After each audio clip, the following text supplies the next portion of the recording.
Hello everyone, and welcome to a special audition stream for Pyre. It's a game from the same company that brought us Bastion and Transistor and the very, very well-received Hades.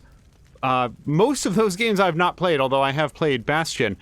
Most of what I know about Pyre is that it was extremely well-received by former game reviewer and former streamer and current podcaster that I really like and respect his opinions a whole bunch, Mr. Binky over at Divided by Werewolves. So I know that when this game came out, he was, I mean, I don't want to oversell it, but like really over the moon. He had a great time with this game, and I've wanted to check it out ever since then. And hello to Kira Eros. Kira, I hope that you had a great weekend. We're recording this on a Monday. And that's it. That's basically the only intro that I have for Pyre. So let's check this out. There are no settings, just so you guys know. It's like set the resolution, and that's it. So hopefully it runs well. We will find out together.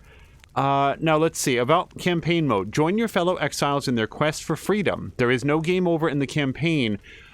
Your choices and outcomes are part of the story. Okay. Well, then usually when a game is like that, when failure is part of the story and it keeps going, like a David Cage game or something like that, we just go. We go until we don't go any further. So I can't make this promise, but I'm going to say that our goal then would be not to reload. If we make like a bad decision or something, we're just going to roll with it. Kira Eros, but just before we hit go, is saying, I won't really get into my weekend, it'll just bring people down. Well, Kira, here's what I can say. If we can be any kind of good company, I'd be happy to do that. If you're feeling concerned about bringing other people down, but you do need to talk to someone, I hope that you will do that. You know, a live internet stream may not be the best location to, like, you know, share what you're going through and go through it, but that doesn't mean that there isn't a place that you can. And my hope is that you have people in your life that you can confide in, that will listen to you, that you can sort of get it out. And I know that, at least for me, when I'm really stressed out, simply talking it through, simply saying it aloud to another person that's listening can make all the difference. Now, I will say this. Although maybe like a live internet stream isn't the best course, I just want you to feel like you do have people that you can talk to and listen to you. So we're going to focus on, like, hopefully putting on a good episode, but if you would like, I can help put you in touch with some other people that I know who I think might be well suited if that's what you're into. And alternatively, if it was just sort of like a crummy weekend, you're like, oh, I gotta like get my head into something different. Well, hopefully Pyre will provide that for us all. So we're gonna go ahead and hit campaign mode. And hello to Cara Luna, by the way. We are gonna hit, yes, new profile, new campaign. Please don't make me, okay, I was gonna say, please don't make me name it. Standard. For most players starting the campaign for the first time, your adversary shall fight back against you. Heightened would be a tougher challenge, and then True Nightwing is locked. Oh, only for people who finish the campaign. Got it. Okay, so I can hold X to rush story events, sure. And hold B to automatically lock onto nearby adversaries in the rights. Well, I have literally no idea what that means. So we're just going to press X to start the campaign.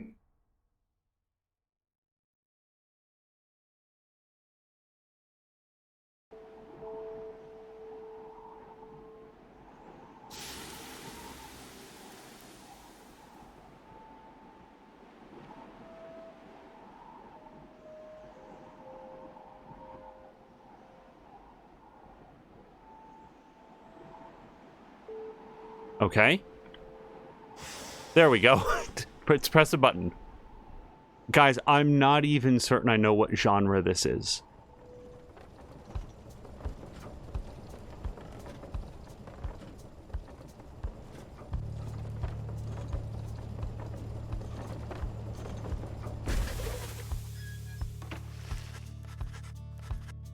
It's the genre where you read.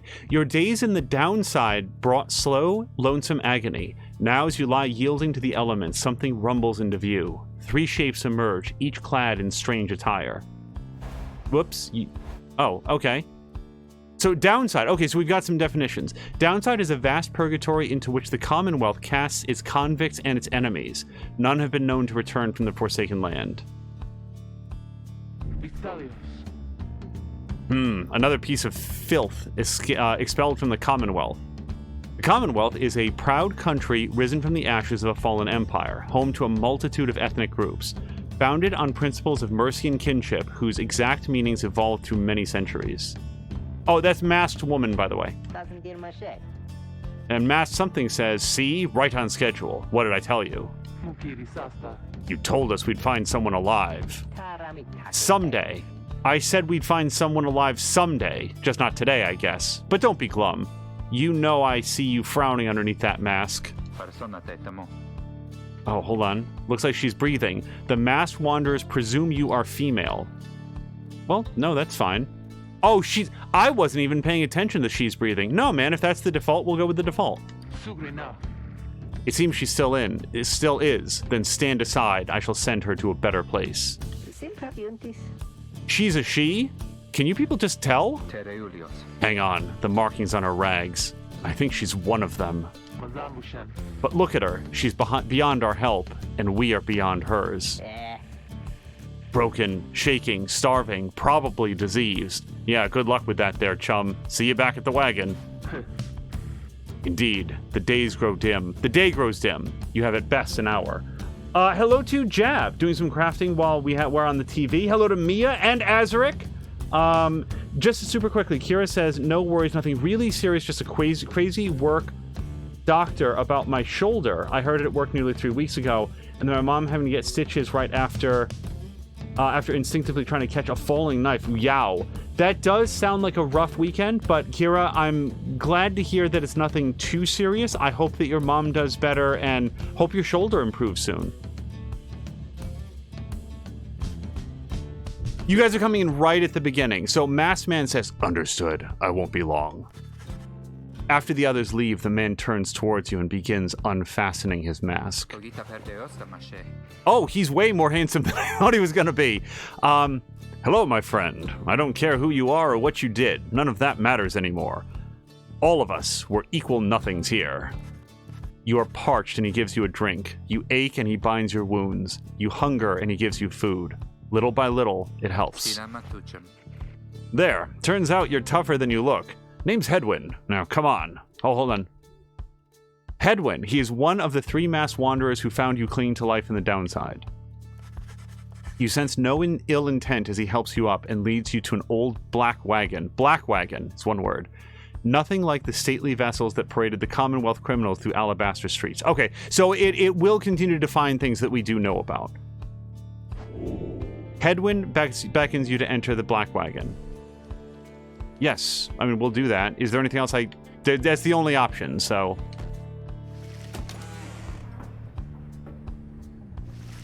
So Mia's asking Kira Eros if they stream. If so, we'd be happy to give a shout-out. And Mia, thank you for doing the shout-outs for everybody. Azric, I hope you had a great weekend. I hope your vacation is going well. The weather-beaten wagon is just as much of a mess inside as out. You see the masked woman and the talkative creature taking stock of ancient-looking books. I'm back. And with a guest. She loosens the clasp on her mask.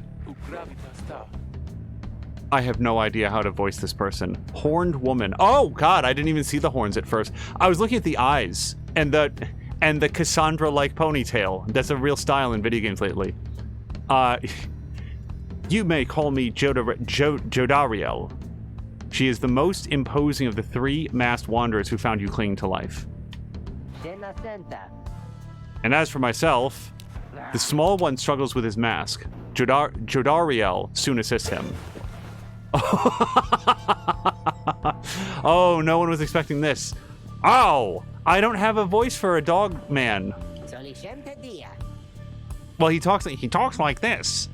That is to say, you may regard me by the name of Runky Greentail. He is the smallest yet loudest, well, I'm not going to yell, of the 3 masked wanderers who found you clinging to life. Such pleasantries out of the way, the horned woman then motions to the others. She glances at you sidelong as she speaks. Can she do it? I hope so. I haven't asked her yet. What? What are you waiting for? Then what are we waiting for? Hey, sister. Nice meeting you and all. But tell me something. You know how to read or what? He's asking if you are a reader. Well, one who can derive meanings from text. I feel like I can do that. Literacy has been prohibited for centuries. Those with knowledge of the old ways violate the law of the land. Oh, so are we... Well, I mean, we're expelled for some reason, so... Oh, well, we are, and the question is, do we admit it or deny it? Who you are, what you did to earn your sentence is no one's business but your own. Well, here's the thing about the strong silent type. They're really boring. Like, at the D&D table or whatever. Like, Donk will know. Hello to Donk. No, I never talk to anyone. Nobody likes that character. We're gonna admit it. Over time, you manage to learn something of the old ways in spite of Commonwealth decree. You confirm their suspicions. There's no use trying to hide it now. Well then, glory days. Because it just so happens, my associates and I, we got ourselves some nice material here for someone just like you. Reader, you still live thanks to us. We ask for something modest in exchange. Open one of those books back there and tell it what it says. Tell us what it says. Sorry to put you on the spot like this, my friend. The exiles indicate the books in their possession. We will have a look. And here it is. So is this like an adventure game then? That's a rhetorical question. Hold on. Odd creatures, hungry-looking creatures roost near some sort of attic. There's nothing you can do for them now. Yep, more odd creatures, windows, candle, mask. Oh wait, closed door. The Black Wagon's common room must be back there, though you do not feel very welcome now. I bet that opens up later. Side door. Beyond lies the boundless downside. Even if you could run, you'd not get far. But can I click on it and end the game immediately? Just immediately, like, wander out into the waste and get dead? Intricate sigil. A symbol of some sort is set in the wagon's floorboards. You cannot sense its purpose. Alright, I feel like that's probably everything to look at. Okay, let's look at the book. Oh, it vibrates the controller, you guys. Strange book, one of several such heavy, ominous volumes. The exiles you met seem very interested in them. I'm also going to drain the battery very quickly if I do this. Yeah, interact to learn more. You pick up one of the old and heavy volumes, bound in materials you do not recognize. Oh, everybody strap in. Okay, so forward. A former welcome undersigned by the 8 scribes. You, dear reader, are an exile of the downside, such as we, the 8 who wrote this book of rights. That you possess it and have the capacity to glean its words is a testament enough to your potential. Thus we reveal a path from this forsaken place to freedom, a homecoming in glory. The stars themselves shall be your guide. Ere the turning of the year's first solstice, seek the nearest longitude beneath the brightest of 8 as they align as shown. Arrive as a triumvirate, clad in the raiments of the rites, bearing this book. Oblige the voice that tells you more. Okay, so inspect, I bet that a clearer look at the text. Yeah, got it. And then... So I'm sure this will mean something to our companions, as well as the two ups. Big ups.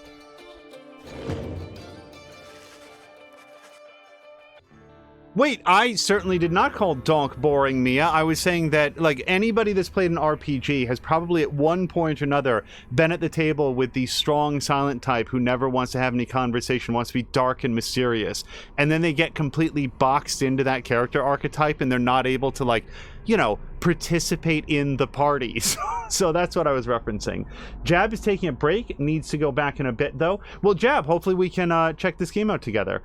But I hope your crafting is going well. Carolyn is saying if your definition is boring is the one that doesn't talk much, I'm probably your guy. Hold on. One who listens is very different than one who refuses to participate in social interactions, especially around like a D&D game. I like now I'm feeling like I might have miscommunicated what I meant. Specifically in sort of a social gathering where everybody's there to play D&D and somebody decides that they're going to be the silent samurai who's mute by choice and just is like dark and mysterious lurking in the corner and doesn't like participate in any of the storytelling, that's the person that I don't think we want to be in here. Donk also understood. Okay, cool. The book describes a complicated method through which exiles can return to the Commonwealth. The words swim in your mind as Headwind gets your attention. And I thought that Headwind... I'm trying to learn their names. Jodariel is the other person. Well, friend, what does it say? But then your vision starts to fade and blur. You feel your body weaken and give out.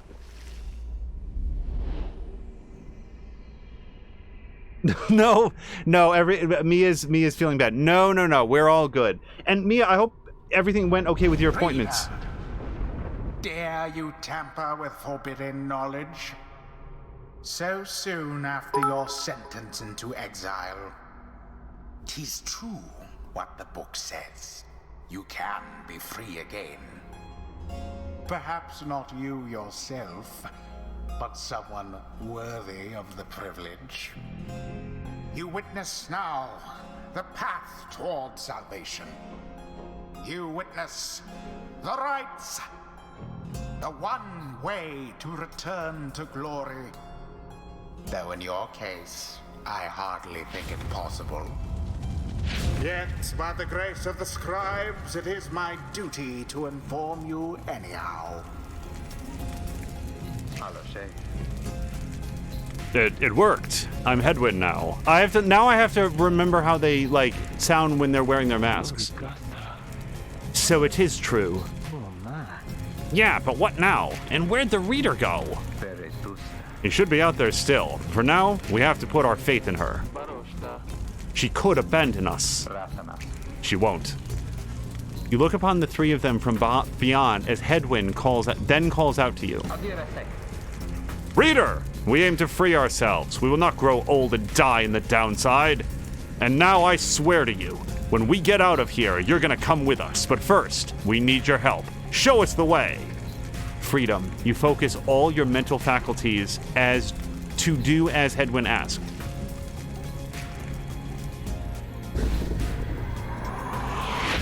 A celestial orb falls from the heavens when the time is nigh.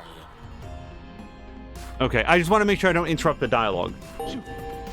Exiles conduct the rites as a triumvirate, for they must prove their trust in one another, not just in themselves.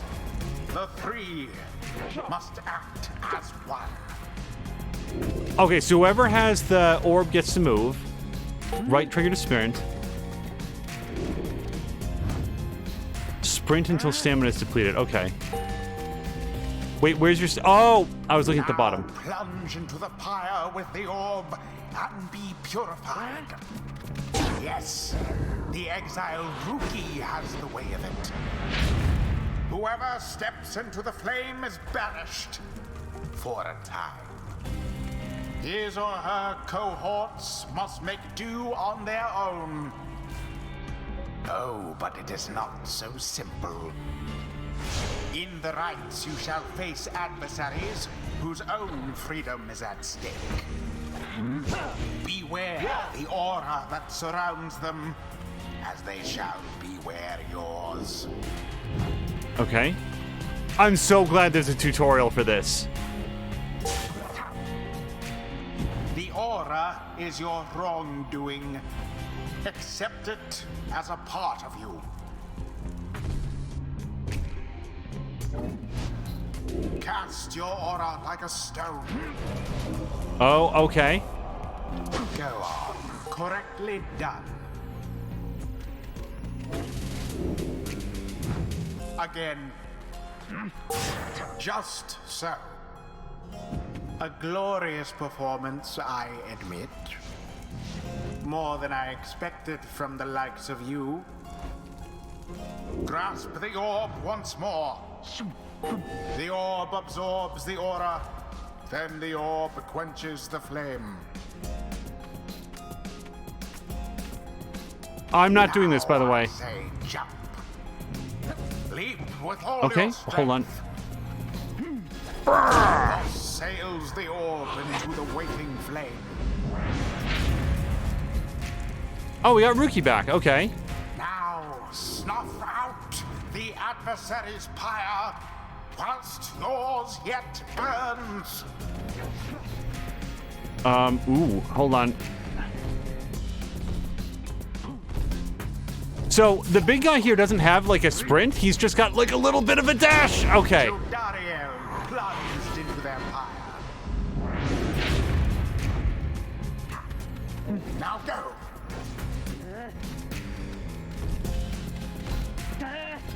Oh, shit. Rookie plunged into their pyre. Oh, you have to jump in. Sorry, I'm looking at the thing up at the top. So, but wait a second. Headwind over here. Can he jump? Oh, he can. He's got like a longer jump. Oops. Yeah, his dash though is like it's a whole different thing. Crap. Careless.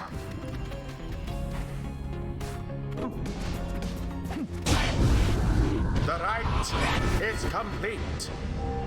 There, dear reader. Now you understand. Or do you? This was but a glimpse of that which lies ahead. I would tell you to turn back. Cast down your hope. But all those such as you never listen. During the rites, only one exile on each side is permitted to move at any given time. The three must act as one.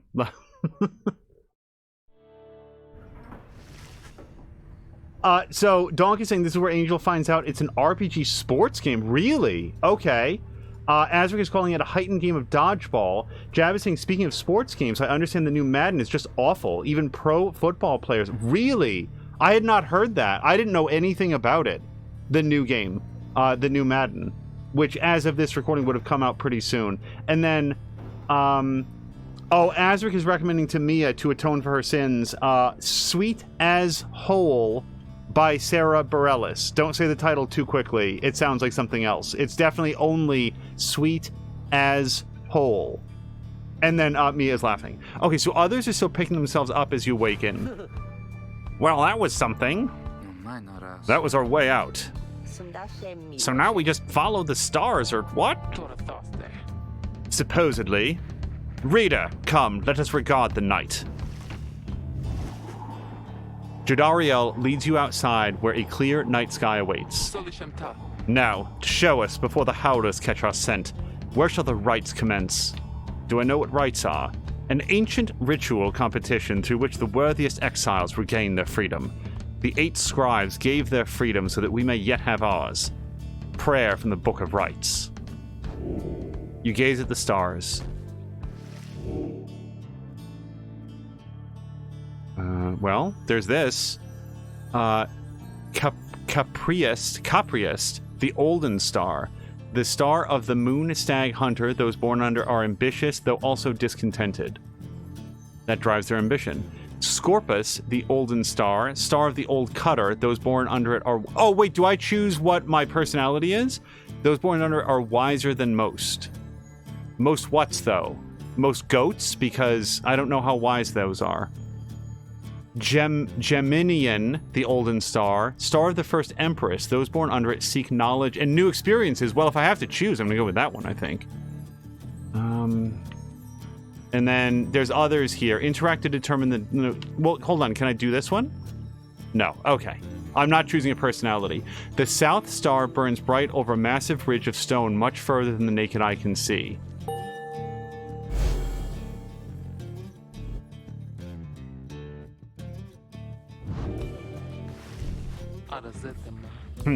200 leagues due east, the Ridge of Goal. According to the stars, the next rite shall soon commence here. The fossil remains of the serpent titan slain by Golathenian yet loom over those living in its shadow. Concilia. Great, and we're supposed to be there when exactly? Very soon, according to the stars. You should be able to arrive in time if you make haste. Then we'd best get started.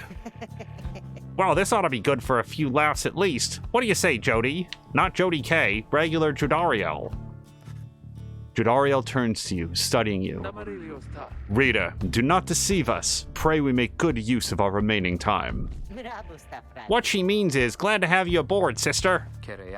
We're counting on you, my friend. See you inside. Freedom. The rights are the key. It's a lot to take in. Your fellow exiles await you at the wagon. We shall join them. Oh, wait, Kira Eros did not tell us today's holiday. It is Happy International Whale Shark Day. So I'm assuming that, like, it's International Whale Shark Day. Like, there's a creature called a whale shark, and not whale and also shark day. Because I'm not sure that they necessarily get along. I know, unfortunately, nothing about whale sharks. But, happy International Day to all of them. You arrive in Downside Prairie, one of Downside's only verdant regions, where the road ahead is forked. There's a lack of consensus about which way to proceed.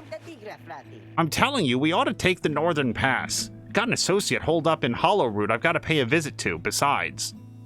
The northern route to the Ridge of Goal goes through a small exile encampment. Every so often, tempests come and scour away the huts and hovels, but they always crop back up. Fie on your associate. Best we head to Blooming Pool to avoid attention. The southern route to the Ridge of Goal goes through a humid area pocked with hot springs. Runoff from the sandfolds mean no bathing in the springs, they're just there to mock you. And get stuck in a bog while we're at it. The dispute continues as Hedwyn listens for a while. What if the reader settled this? She marks the way, we get us there. If these rites are meant to test our faith, then we'd best learn to trust the reader's instincts on our path. No second guessing her along the way. Can we all live with that for now? Yeah, sure. If necessary. Then it's settled. Just point the way, my friend. The stars guide us through you. Weigh the options. Well, Jadariel wants to go down here just to avoid attention, and, Rookie has a reason to go here like an associate. Yeah, Rookie knows someone here who owes him, so I'm gonna go there. Yeah. Donk is saying this game is so beautiful. I'm really digging the art style, and hopefully it runs okay. You know, anytime we start up a new game, both the sound and video are a little bit of a question mark until we're actually live, so hopefully it's going okay on stream. As you pass through the squalid little area, you hear boisterous voices coming from what looks to be a public house. Rookie stumbles forth from it, holding something in his paws. Oh, hey, sister. Just wrapping up a real important exchange back here. Hang on to this for me, will ya? We'll have to drop it off if we head further south. Well, why don't you carry it, though? Wait a second. I did not receive a plain parcel. Rookie can hold this his own goddamn self. I don't know what's in here. This could be a block of cocaine for all I know. You can't tell what's inside. That's why Rookie carries it. It's his package. I feel like I'm getting set up. I've known this dog for like 5 minutes. That's like a third of his life. It's going to be all of his life if I get busted.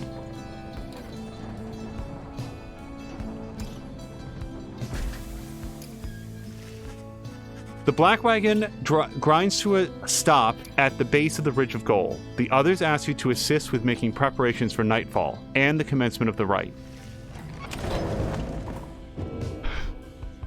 I'm not ready. I'm not sure I'm ready for game time, though. Let's see. Let's check inside. Oh, wait. Hello to Patikin, everybody raiding over. Patikin, thank you so much for the raid. Patikin, it is International Whale Shark Day. Kira Eros was just telling us about that.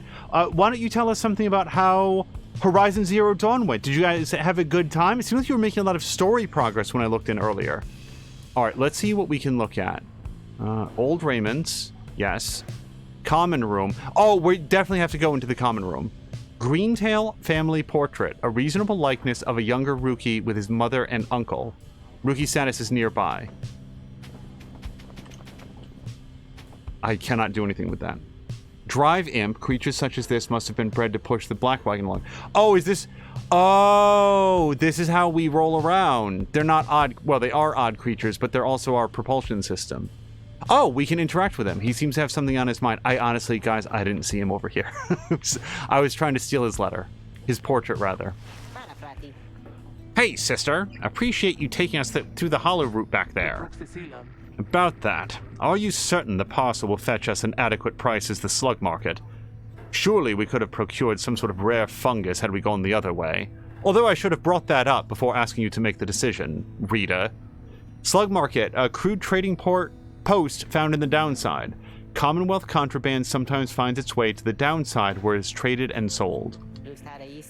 As much as I like the idea of procuring rare fungus there, Jody, we said we wouldn't go around second-guessing our good sister's decisions, right?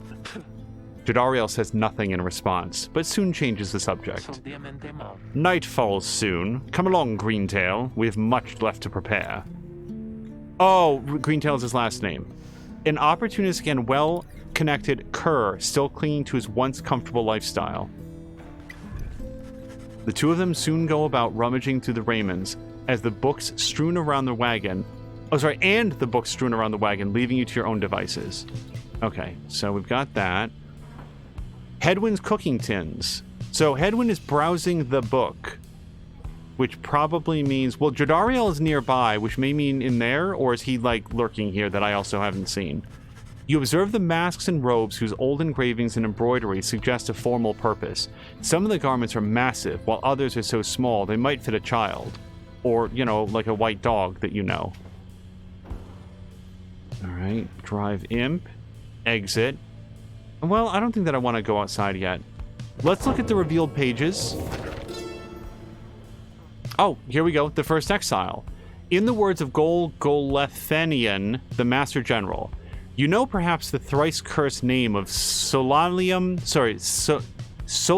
Mur, the Emperor of Sar, and the first exile, and my liege. This chapter concerns him and those who... Found him? Those who found him in the downside. Each of us was sent to take his life. Such was the hatred for him and around the country. Yet we found in Solium Mur a man transformed in body and in spirit, a man deserving of much more than mercy. In time he named us all his scribes, and he became the eighth.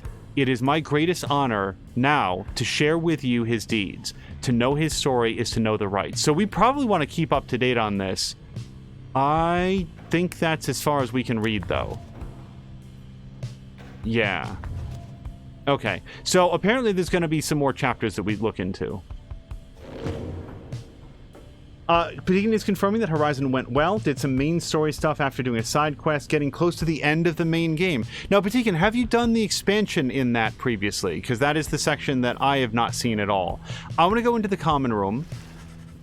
In the common room, you may review various notes and observations about your fellow exiles and the respective paths towards enlightenment in the rites. Okay, anytime you see like a big interface, it's like trying to put together what I'm looking at. So, Edwin is the free spirit. He wanders the downside in search of a way to regain his freedom and return to his home. He can throw his aura in a straight line, he high jumps to evade auras, and runs much faster for a short period of time. He's a nomad, an outrider, and I don't know anything about his astral sign, his crimes, motives, or years exiled. He is the one who nursed you back from the brink after finding you in the downside. His genial manner suggests that life in exile has not yet broken his spirit. He wears a bronze clasp identical to that of Jodariel, suggesting the two of them may have met before their exile. He has not yet revealed what he did to earn his sentence. But it is sort of Jodariel, like with a harder J. Or, well, I guess it doesn't need to be. I'm just sort of keyed in on the fact that Ruki calls her Jody. I don't think I have a... No, I do have something here. Although this can be sold at the slug market, so I don't think that we want to equip that. And then we've got that. He doesn't have any masteries yet. Okay. And he's not very enlightened. He's like 1 point enlightened. No, that's a 2, not an 11. He's 0 points enlightened. Got a lot of hope, though. Let's see.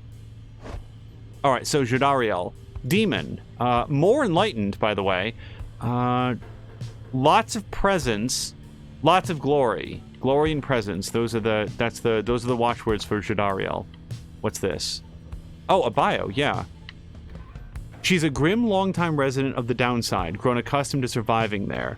She can throw her aura in a slow, thick line, jumps and slams down, forcing back those in the vicinity. Now that's interesting, because I would have assumed that if she landed in their aura, she would be vaporized, but maybe that's not true. And she can, yeah, so she's the big one, and she's the one who can do like that little dash, but it's a short, swift motion. She's a veteran, nothing else is known. She seems to be responsible for the Black Wagon security. Her features suggest she has lived in exile for much longer than the others. Her grim outlook and the fact that she still wears the bronze clasp of the Commonwealth blood border suggests a military background, so what she did to earn her sentence, you do not yet know. And here's Ruki, the fast talker, an opportunistic and well-connected cur. He's a trafficker. Got it. Might have... Again, I really don't want to be carrying his package then. So he can throw his aura in a long, thin line, hops up quickly to evade auras, and accelerates to a high top speed. He seems to be the most well-connected of the masked wanderers who found you and knows something of the land. He has a rather opportunistic disposition, and his ostentatious clothing suggests a lucrative background in the mercantile business. Even still, you do not yet know for sure what he did to earn his sentence. What if it was like just giving to charity? Like in the outworld, everything sucks. So if you give like food to orphans, you get blacklisted. Okay. So the fact that she's browsing the book, does that mean that she's unavailable? Like this is, I can go no further. I cannot talk to anybody. So only imps can go up the attic ladder. I feel like this is everything to look at. The figure sits very still in a corner of the wagon. He is unresponsive, but does seem to be alive. Okay, I did find something. You observe the man slumped in the corner of the wagon, bearing some sort of stringed instrument. You sense he lives, but nothing more. It seems inopportune to ask about him now. Okay, I'll take your word for it. I kind of feel like the silent, menacing figure in the corner is a topic of conversation, but I guess we've just intuited. Like, what if we ask about him in 4 days and he's like, wow, that was really rude that you never once talked to me. And hello to Debauchery. Debauchery is stopping in to lurk. I know that Debauchery may still be at work, but hopefully we can be some good company. And Patikan is confirming that he did play the Zero Dawn... Oh, okay. The Zero Dawn DLC. Okay, commence. You reach the Celestial Landmark. Now to get everything and everyone prepared. This is our first true trial. As darkness falls, your fellow exiles stand together, clad in the raiments of the rites. The preparations are set, however, everything is still in calm. Soon, they grow restless. I keep telling you, there's nothing here. What a bunch of idiots we are. If we traveled all this way for nothing. I don't think we did. Look up.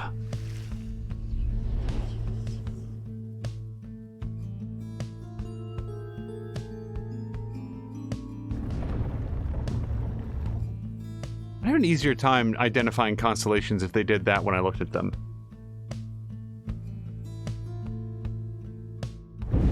Freedom!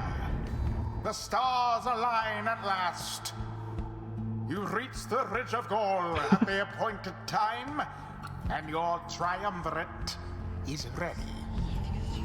Your adversaries in the rites this eve shall be the Accusers. Whose ever pyre yet burns once the other is extinguished shall step closer to freedom. Now let the rites commence.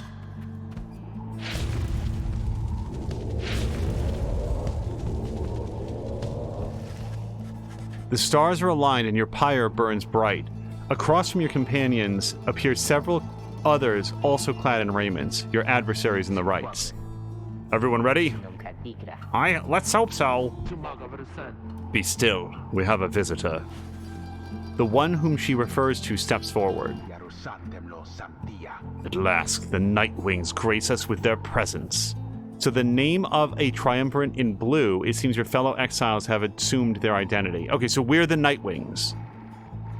I see that the reports of your demise have been exaggerated after all. Even I was beginning to think you were gone for good. Nobody moves save for the man robed in gold, who unfastens his mask.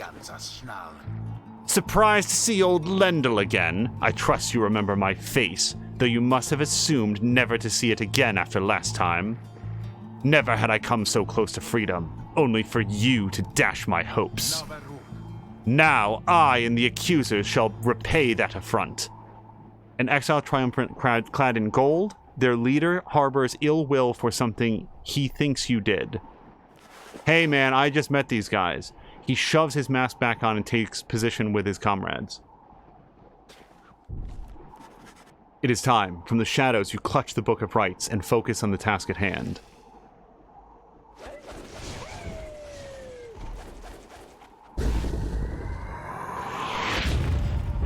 So, hold on.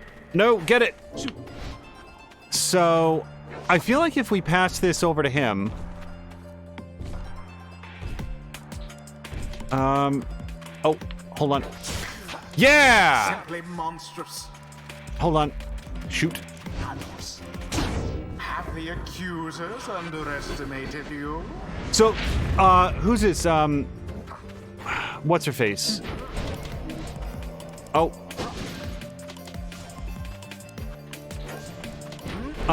Jodariel. Hold on. Okay. Jodariel has a big aura when she's not moving. So I feel like if we drop her right there. Yeah. Oh, and her aura also blocks that beam, I hope. No, it doesn't. Okay. Well, that's good to know.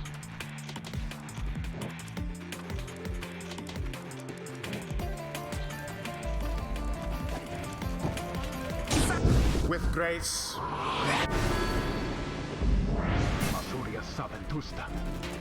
No, I shall not accept defeat from you again. Hear me, accusers. Stand your ground. Let your auras boil in rage. It seems that you have flustered the accusers. We've rattled them. They mean to draw us out.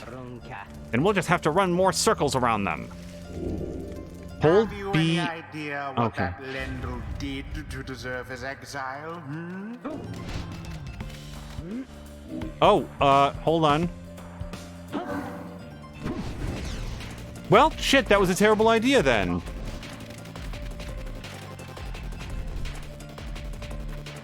Okay, hold on. One almost got through. Okay, now it is Jodariel and no one else. Now I've got somebody else. Okay, hold on. Let's... Nope! Pass. Can I not pass? If I were shit. that one, I'd be rather angry. Pathetic. Can you just be really slow for 2 more seconds? Blah! Get him! Okay. So, what's-his-face is, done. Remember, It really wants me to fling it into the Pyre, and, I would like to do that, but also, I don't want to die.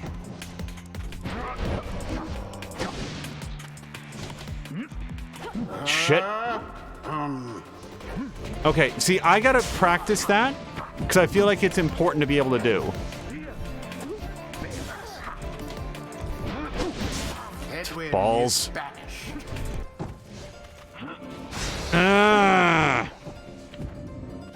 I figure, here's the thing. If I don't figure out how to do the throw now, then I'm gonna need it later, and I'm not gonna know how to do it.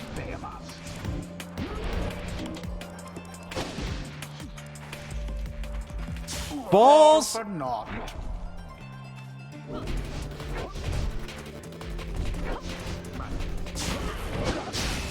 Ouch.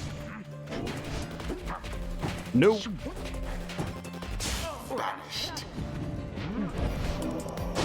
Okay, 2 more seconds, Jodariel will be up. Apparently I'm really good at scoring with Ruki. Uh-oh. No.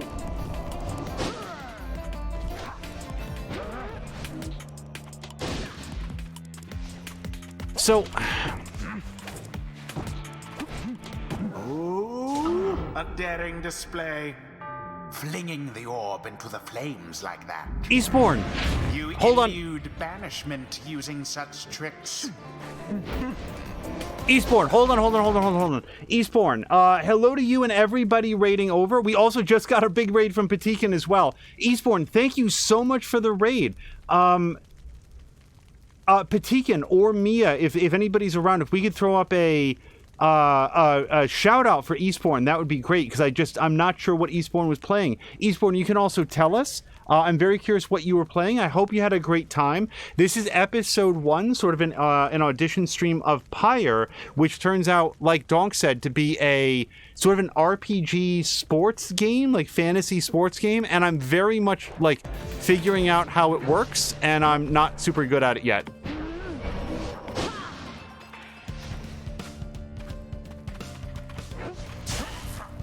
Okay. Well, I did my best. Oh, crud. This bad. Contempt. Eastbourne was playing Final Fantasy XIV online. Eastbourne, there is no MMO that I would like to play more than Final Fantasy XIV online. I think that game looks really good, and I've heard only really good things about the story as well. It has nearly ended.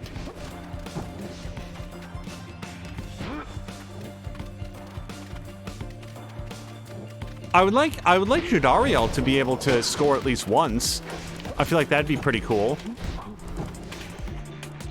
Then again, she might have done that. She might have been the one who threw it in.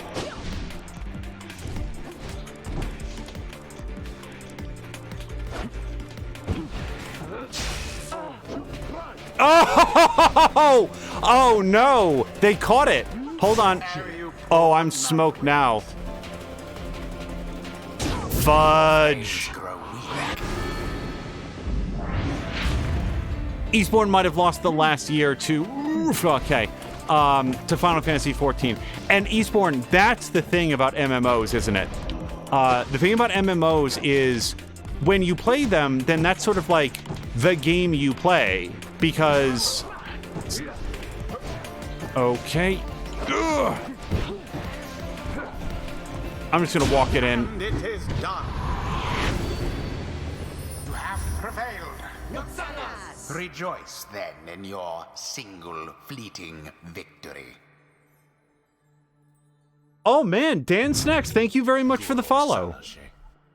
Dan Snacks is also a streamer. Dan Snacks is Patikin, can you also do a shout out for Dan? Oh boy, what has Dan been playing recently? He was just he was finishing up Soul Hackers 2. I am curious for your thoughts, especially for somebody who is a fan of a Persona game, but not much of a fan of other Shin Megami Tensei games. I really like the time management and the story and the character developments in Persona games. So I know that you were very near to the end, but I haven't heard sort of your thoughts. If you're here, just a curious thumbs up or thumbs down, but either way, thank you very much for the follow. Let's see. Your deceit may... Oh, what's this guy's voice? Your deceit may have earned you a hollow victory, but know this. The accusers will not forget your wickedness, and when next we meet, you will rue the day. Bask now in the wisdom of the scribes. Okay, everybody got some enlightenment. Jodariel has gained enlightenment. Only the enlightened can regain their freedom. This is like charmingly triumphant music. We have withstood worse nights than this, though few is strange. Now, hold on, because I want to see what gave them enlightenment. Like, conducted right, prevailed in right, but like, do you get more enlightenment if you like score or whatever? That's what I'd like to know. So Jodariel gets a mastery, so she's like our tank, right? Using her rush to lunge forward, Jodariel can rush again right away. Well, that actually sounds really good because she is very slow right now. But then again, maybe she benefits from being slow. Maybe I want to do this other thing. After banishing an adversary, Jodariel instantly recovers all of her stamina. I feel like I personally favor mobility most of the time. But you know what? Let's see what's further down the line. Crushing heal. When landing from a jump, Jodariel briefly stuns nearby adversaries, making them drop the orb. Well, don't you also do that if you vaporize them? For 7 seconds after saluting her adversaries, Jodariel gains an additional 10... deals an additional 10 to the adversary's pyre. So, this is sort of very, like, aggression-based, I feel like. Jodariel can banish adversaries by flinging the orb into them. Oh, hold on. I really like the sound of that, because so far, if I've got one strength in the game so far, it's hurling the orb directly into adversaries. So I feel like I might go that way. What do we have over here? +4 presence, raising the size of her aura. Yeah, so this one here seems... Hold on. At the start of a raid, Jodariel's pyre automatically gains +35 energy. And then any adversaries banished by Judario take 30% longer to return. Ooh, I like things on both sides of this. And she's the first person to level up.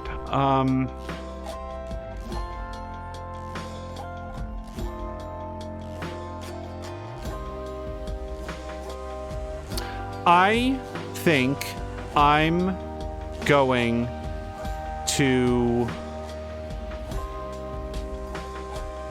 Yeah. I feel like this side is rather more defensive, and I like that for our tank. So we're going to go with this. The demon scribe bestows his favor. Now, see, he didn't get as many points, though. Or maybe he did. Okay, I don't know. After the rites, the accusers disappear into the darkness. As you return to the wagon in the still night sky, you see a single star burns brighter than the rest, beckoning you onward.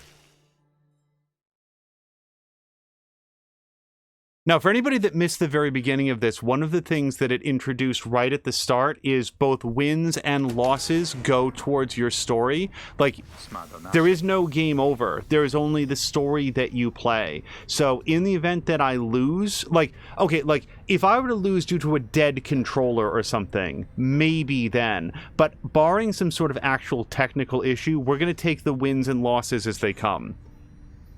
Well, my friends, what can I say? The rights are real, and we're in. The Getting Out of Here Club. Next up on the agenda, chasing stars until we're free. Until we're free. Until we're free.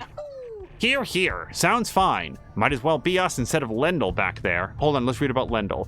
He is the cold-mannered head of the accusers and bears an old grudge against the Nightwings. Anyway, guess we better start packing. As the others go on about their business, Hedwyn turns to you. Reader, come walk with me while the stars are still out. You and Hedwyn walk in silence for a time before he speaks up. You have questions. Come, ask away. We need you in on this for the long haul. Hedwyn wishes to know if anything is troubling you. Okay, well... Well, okay, so immediately I thought that I'm not sure that it's my business why he was exiled, and he will volunteer that information when he feels like it, but then again, how he got the wagon seems a little bit incidental. Like, does my character care? We have the wagon now, the backstory, like, I'm not sure that we need a prequel story about the wagon, is what I'm saying. And then ask why you cannot conduct the rites yourself. I don't know, I feel like I'm okay with that. And I don't even want to raise the idea of refusing to help. So we will ask why he was exiled.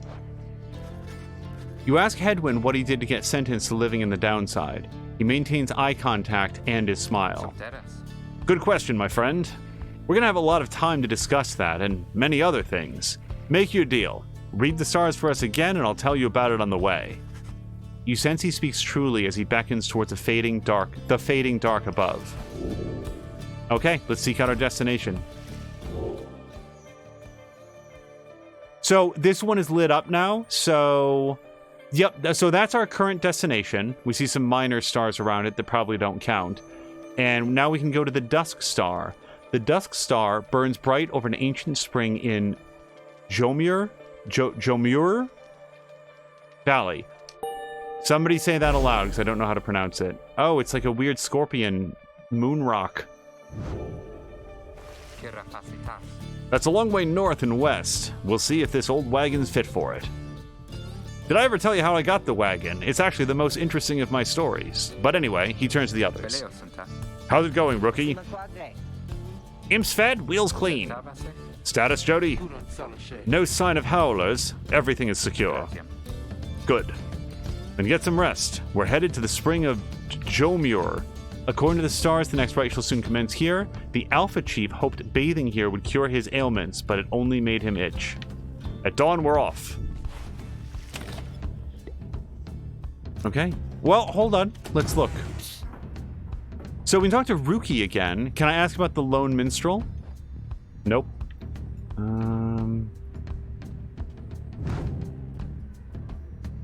So I guess over the course of the story, we're going to get some of these unknowns, like maybe his crime or whatever. I don't think we have anything else new to do here. We don't have any inventory. The Greentail family portrait, the Raymond's sigil. Oh, that's the Nightwing sigil. The symbol representing your Triumvirate is set in the wagon's floorboard. It is very heavy. What was this thing down here about Jody? Jody's throw rug, fashioned from a howler's hide, sends their ilk a clear message. Jodariel says not to step on it. Now she's debating with Hedwyn. All right, let's talk to Ruki.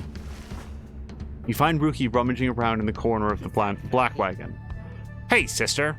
Know what? It's good having someone else around besides these two. So, come to think of it, there's something I wanted to get your take on, and you have to promise to tell me honestly. Would you say, what I mean is, he hesitates, trying to find the words.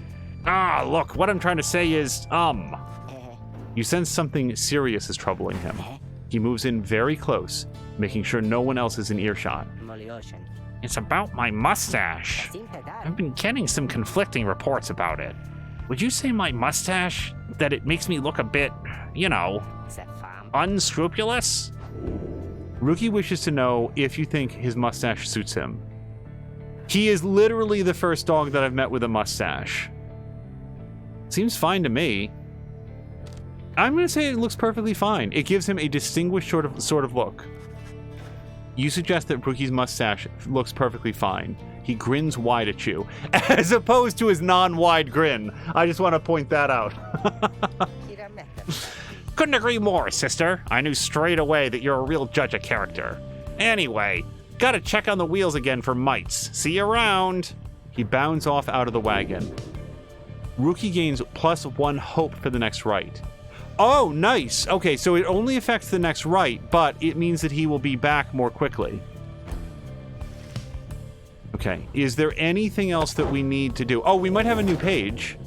No, we don't have a new page. Okay. If there's something else I'm supposed to do in the book, I'm all ears. Wait, what's this? When I move the mouse cursor over this, like it disturbs the straw or whatever. All right. I feel like that's everything, right? Yeah.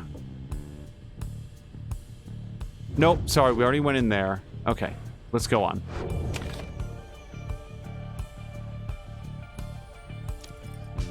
And is there anything else on this screen to look at? I feel like no. Okay, let's continue. You got it. Now, we haven't yet tried to sell Ruki's drug package. I assume we're, like, gonna go to the... What was it called? Like, the Slug Marsh or whatever? Whatever the name of the shop is.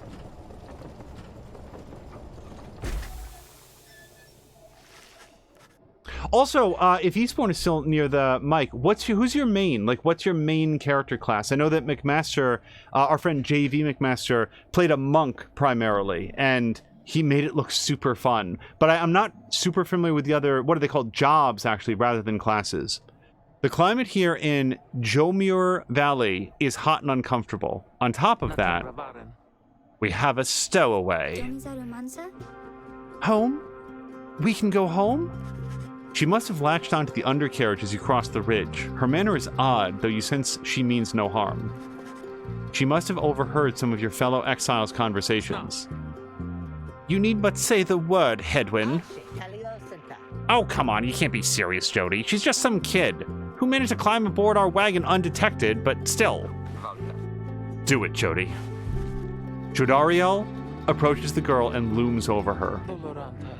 Listen to me, girl. We cannot guarantee that we shall get you home, or any one of us, but at present we have room for you and adequate provisions. You may accompany us for the time. Jodariel leaves without awaiting a response, presumably to make room in the wagon for your new guest. The stowaway is overjoyed by this. And how? Look, she's really jazzed. Really? You're so kind. You are most kind to someone you just met, like me. May the 8 scribes smile upon you all. She claps her hands, bursts into laughter, and performs some sort of dance. Ruki stares at all of this and leans in close to Hedwyn. Hey, so, what gives? First the reader, and now we're taking her along? What, we gonna take in every mite-bitten drive imp we find now, too? Easy, rookie. I think he'd want for us to bring this one along. Wait, who's he? And why are we bringing her along? Who, Sandalwood? Wait, what's Sandalwood? The apparent name of some mysterious informant of Hedwyn, Jodariel, and Rookie. I thought you said he asked if we find someone to fit every type of mask. Near as I can tell, yours would fit her just fine. He asked that we use our best judgment. Besides, if we send her away, she'll go telling anyone she finds about us. We can't risk that right now. So, can I come in? It's very hot, and I'm a little thirsty, and a little tired, too. In fact, I'm falling asleep on my feet. Yes, you're very welcome here with us. One question, though. What do we call you? Well, this is embarrassing, I think, but I don't know for sure. It's just back home. They called me lots of names, like for the color of my hair. They made fun of you just because you got gray hair? Also, that's gray? That's it. My name, it rhymes with gray. They called me lots of names. You sense the girl is struggling to recollect a certain name she felt best suited her. Ooh, okay. You think you can help the stowaway girl make peace with her name. Oh. So, I don't want to consider other possibilities. May, Kay, Faye, Day, Jay is how I might say that. Shay and Ray. Well, hold on. If we consider other possibilities, what else do we got? Lay, Che, Nay, Tay, Jay, Gay, Bay. I don't really want to call the young girl Bay. That seems a little weird. Let's go with Shay.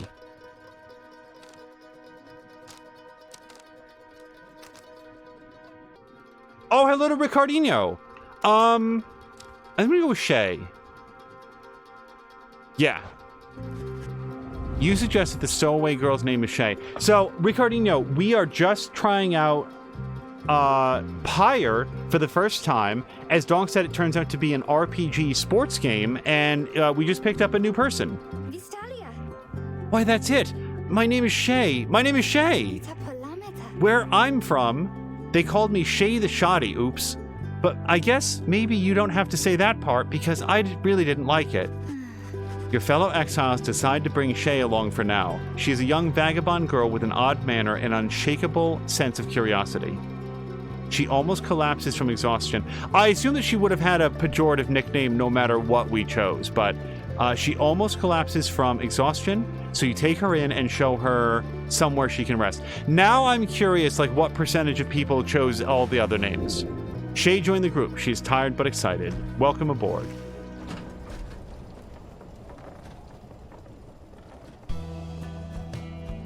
Now, Ricardinho, I forgot to bring up the last time that you were here in chat. So, Twitch is adding the ability to run direct charity streams. Previously, if you want to do a charity, you certainly could. You could add a widget manually. You could do stuff like that. But now, Twitch is integrating a lot of that functionality directly into the site. And one of the things that they have is a page for feedback. And Ricardinho has previously done some work with a charity called Safe in Our World. They are a charity that focuses on mental health in the gaming space. And he has, like, how to put it? He has a Twitter thread up with a link where you can go to the official Twitch forums and vote to add Safe in Our World to the list of officially supported charities. So if you guys were to do a search for Ricardinho, is it Ricardinho Just Vibing or is it JV Ricardinho? Can you put your Twitter handle into chat so that people could go there if they wanted to? But it is, just for clarity, the link goes to the official Twitch forums and you can sign in and vote to add Safe in Our World. So if you do a little bit of research, you feel like that's a charity that you would like to support, we could work with Ricardinho to add that to the list of supported charities here on Twitch, and that'll be an awesome thing that will hopefully raise the visibility of the charity and help provide more options for them to fundraise, just as a thought. The Black Wagon arrives in a somewhat peaceful stretch of Jomir Valley. Your companions wish to hold up here for the night to give Shay and all of you a little time to rest. Oh, hold on, look at that. It like lifts up a little bit when you mouse over. Okay, well, let's check in here. Yep, so here's Shay. We can talk to her. She seems to have something on her mind. Shay seems to be recovering well since you found her. She seems fascinated by everything and everyone in the wagon. Oh, hi, miss. You are the one who knew my name. You guessed it right, you did. Thank you for your hospitality. I've been eating with the imps and talking to the wagon. This wagon, he and I are the same age, almost to the very day, but I am older by 3 weeks, so I'm giving him a hard time. Little brother, I call him. He's a good wagon, isn't he? He will take us very, very far. My little brother, sure, he pulls at my hair sometimes, and I don't like it very much, but he is family. I am happy to be here with my family.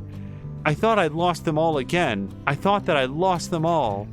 Oh, but we've stopped now, haven't we? Then I should go outside to dance in case the scribes are watching. Do I know what scribes are? Some revere them as gods, believing they bound themselves to exile so that others could live free. I think I might have read this before. Centuries of oral tradition have shaped the history of the 8 scribes into myth and legend.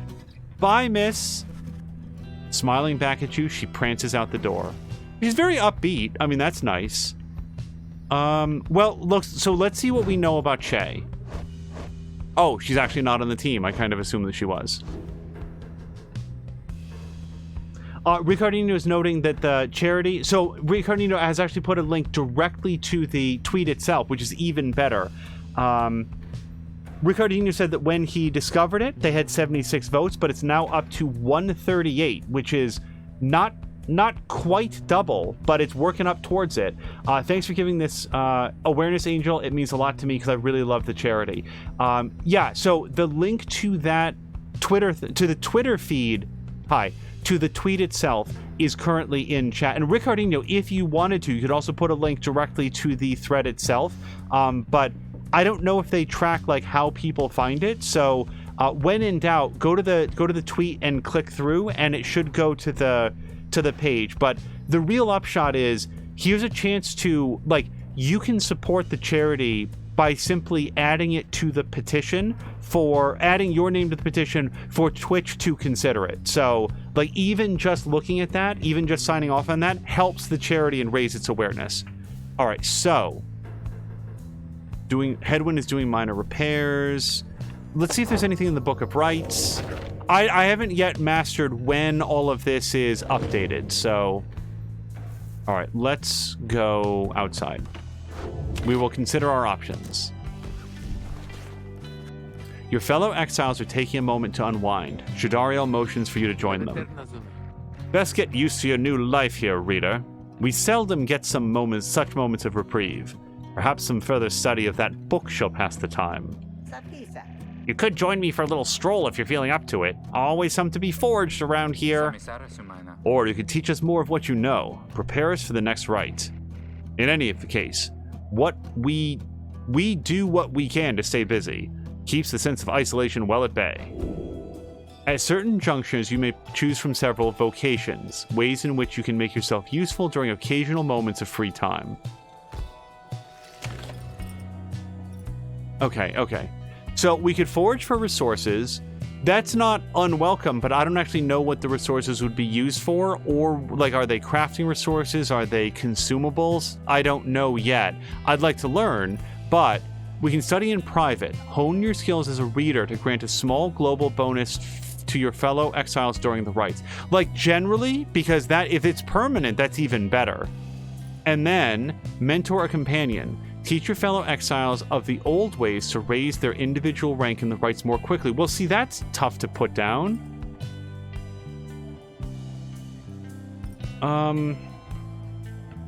Small global bonuses to your fellow exiles during the rites. It does not say if that is permanent or temporary, but this is surely permanent. Yeah, raise their individual rank in rites more quickly. I'm going to do this. Having gleaned knowledge from the Book of Rites, you can impart some of its teachings. As each exile's path towards enlightenment is personal, you will have to mentor them one at a time.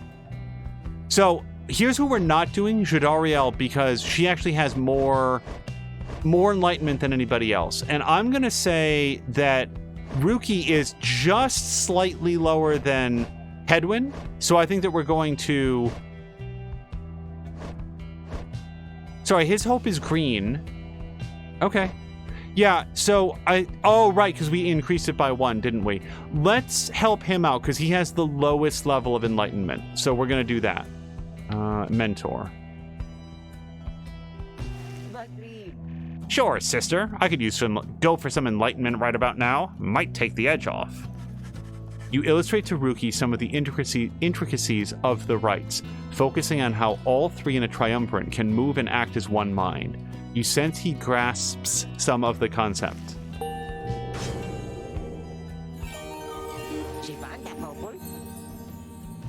So particularly saying Twitter is broken for him, but mobile does work. Oh, really? Oh, so hello to Crow. Harmonious Crow, we're trying out a brand new game called Pyre. It's sort of like a fantasy-themed sports RPG. It's a little bit football and a little bit baseball. Sorry, no, basketball, because you can sort of throw the ball in, which makes it... I don't actually know the rules for rugby, but it feels a little bit rugby adjacent at least. Harmonious Crow is saying that it looks interesting. Yeah, it is so far. And then...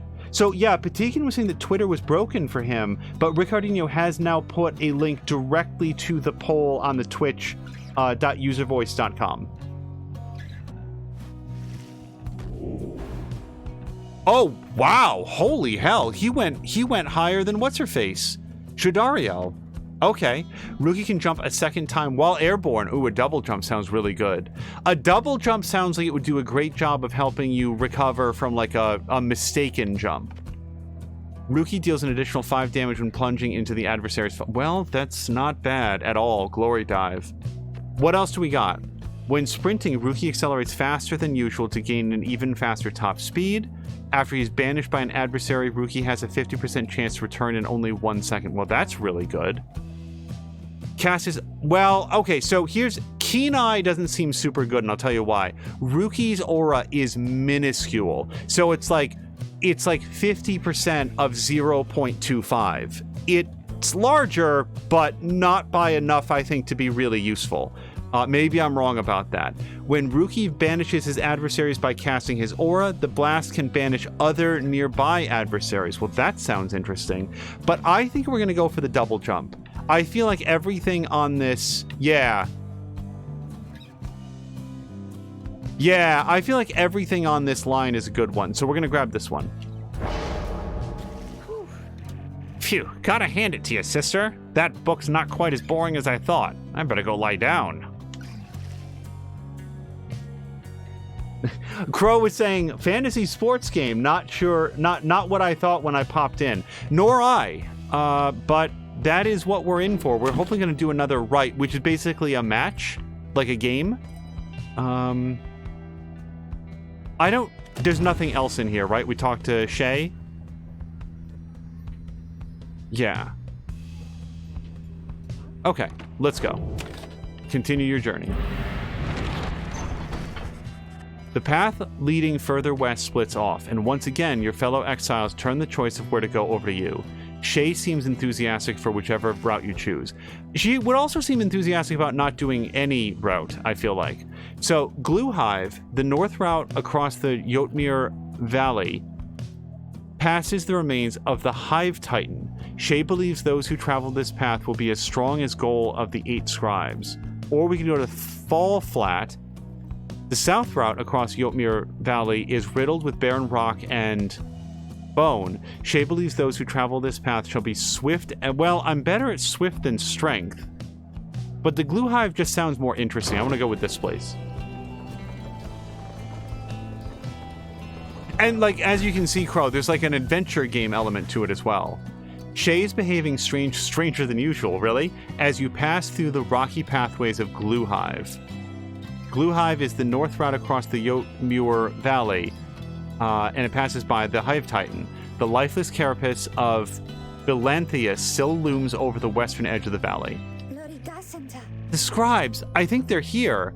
I think they were here. Can you not feel their presence in the sand, in the air, and all about? At first you pay it little heed, though later you observe your fellow exiles seem to be in better spirits than before. Perhaps it was the previous day's rest that did everybody good. +1 presence. Now presence is the size of your aura, yes? Yes it is. Okay. Cool.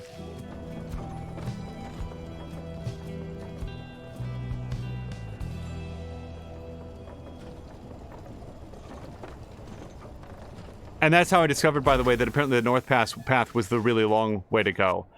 En route to the Spring of Yomur, you hear all about the roving slug market. Yep, which appears to be nearby. Ruki insists that you take a look after you settle in. Yeah, we have to sell his drugs. Oh my god, it's an actual slug market.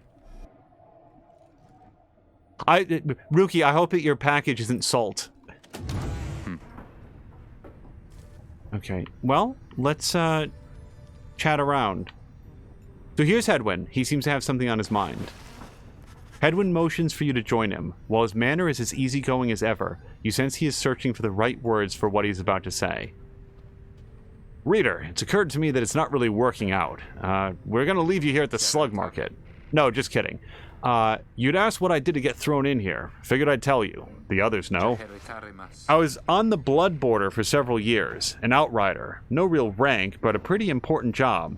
Whenever the harps swooped in, it was up to me to raise the alarm. So hold on. Blood border is the northern edge of the Commonwealth. It's a flat and vulnerable expanse. The High Wing remnants seized upon it at every opportunity from the cover of clouds or darkness. The Harps are a winged race, also known as the High Wing Remnants. They're at war with the Commonwealth. They're as coarse as their feathers. They hold themselves superior. The Archjustice Androbellus the Ninth. One day the Harps came in without warning. No alarm. It was a slaughter. So I heard, because I wasn't there. I was with one of them. Look, that's a story for another time. The point is, they branded me Hedwyn the Deserter before they sent me here. I didn't want to fight. I abandoned my post. My friends, they paid dearly for it. I ended up down here. Hedwyn looks at you as his smile reappears. It's not something I like to talk about, as you can tell, but I know you'd been wondering, and you deserve to know. I made a promise to you earlier when we first met, that you'd go free as well if any of us go free. That promise may not carry that much weight, I guess, coming from a deserter. Anyway, that's all. Thank you for hearing me out. There's not much good here on the downside, but at least the past is behind us. He leaves you there to consider his words. That's much worse than I thought. Oh my goodness, hello to Eternity, which is a really interesting spelling for what I might otherwise have just seen as Eternity. It's Eternity. Hello to Eternity, Don Jovi. It's all wood, baby, and at least, oh wow, and we're getting some follows too. Thank you for the follow to It's All Wood, Baby, and Eternity. And also, Lemniscata? Is that close? Maybe Il Lemniscata? And hello to Stacy Bow 810. Hello to everybody. Thank you very much for the raid and the follow to Jade Mitchie, or is it Mickey? I've seen sometimes people would pronounce that as Mickey, Jade Mickey or Jade Mitchie. And thank you for the follow to Ilemniskrata. It's all wood, baby. Sorry, that's very funny. It's all wood, baby, but the baby is silent. But they're just messing. Thank you very much for the raid. We are checking out Pyre for the very first time. That does mean at times that it is slow going, and I'm sort of reading through the dialogue and stuff. I don't necessarily know when to check the wagon, but I really appreciate the raid. Thank you so much. Stacy Bow is saying that he reminds you of your boy Moose. Michi. Okay. Jade Michi. Got it.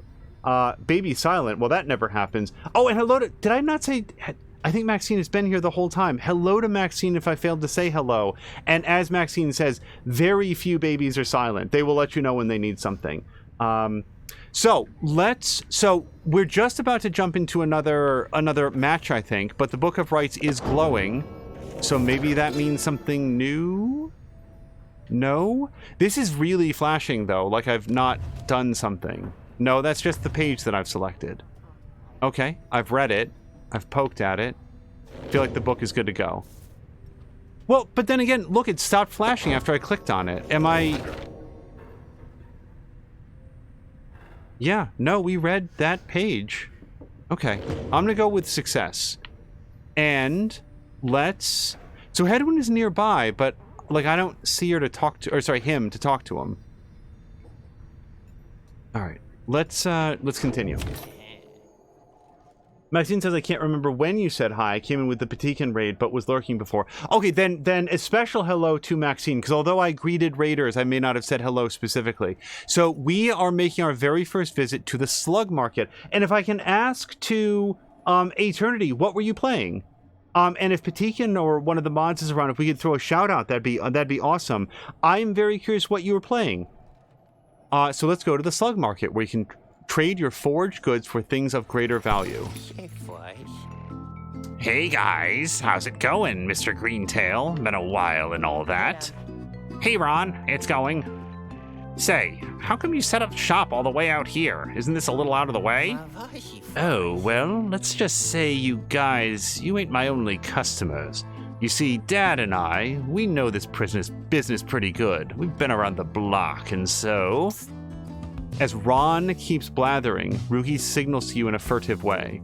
Ron is a traveling sales creature and proprietor of the Downside Slug Market. Here's the deal, sister. Got an informant says there's something here connected to this rights business. See if you can spot it. Should be able to pawn off some of our stuff to make the trade. And don't even worry about Falcon Ron. So anyways, you guys got something for me or what? That plain parcel you have there, I can take that off your paws if you want.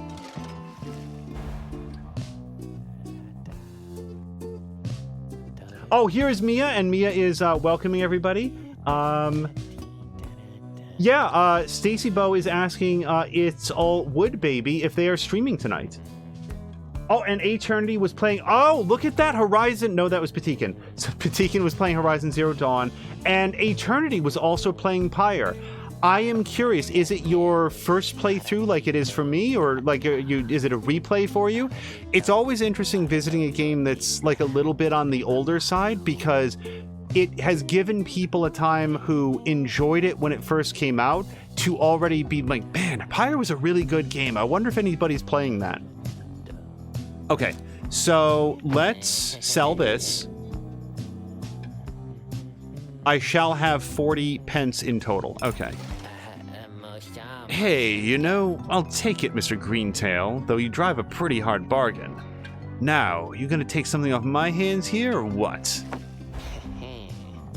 Drag the moon crest to your stash.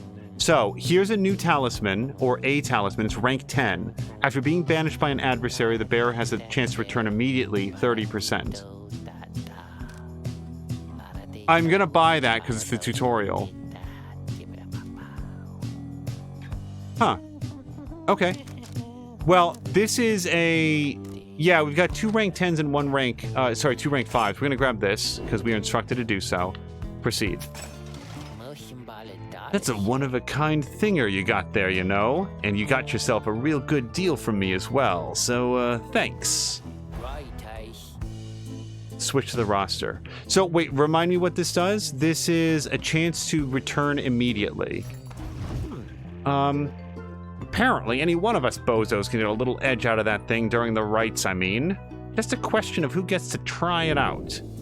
Each of your fellow exiles may have a talisman equipped, but only the one. Well, so, I mean, the question is who's the most likely to get downed, and I do feel like that's Ruki. I feel like I've been doing a lot with Ruki, but it was his package, his idea to get this particular one, and also he's got a very small aura, which I think puts him at much greater risk than the others. So we will drag that there. Okay.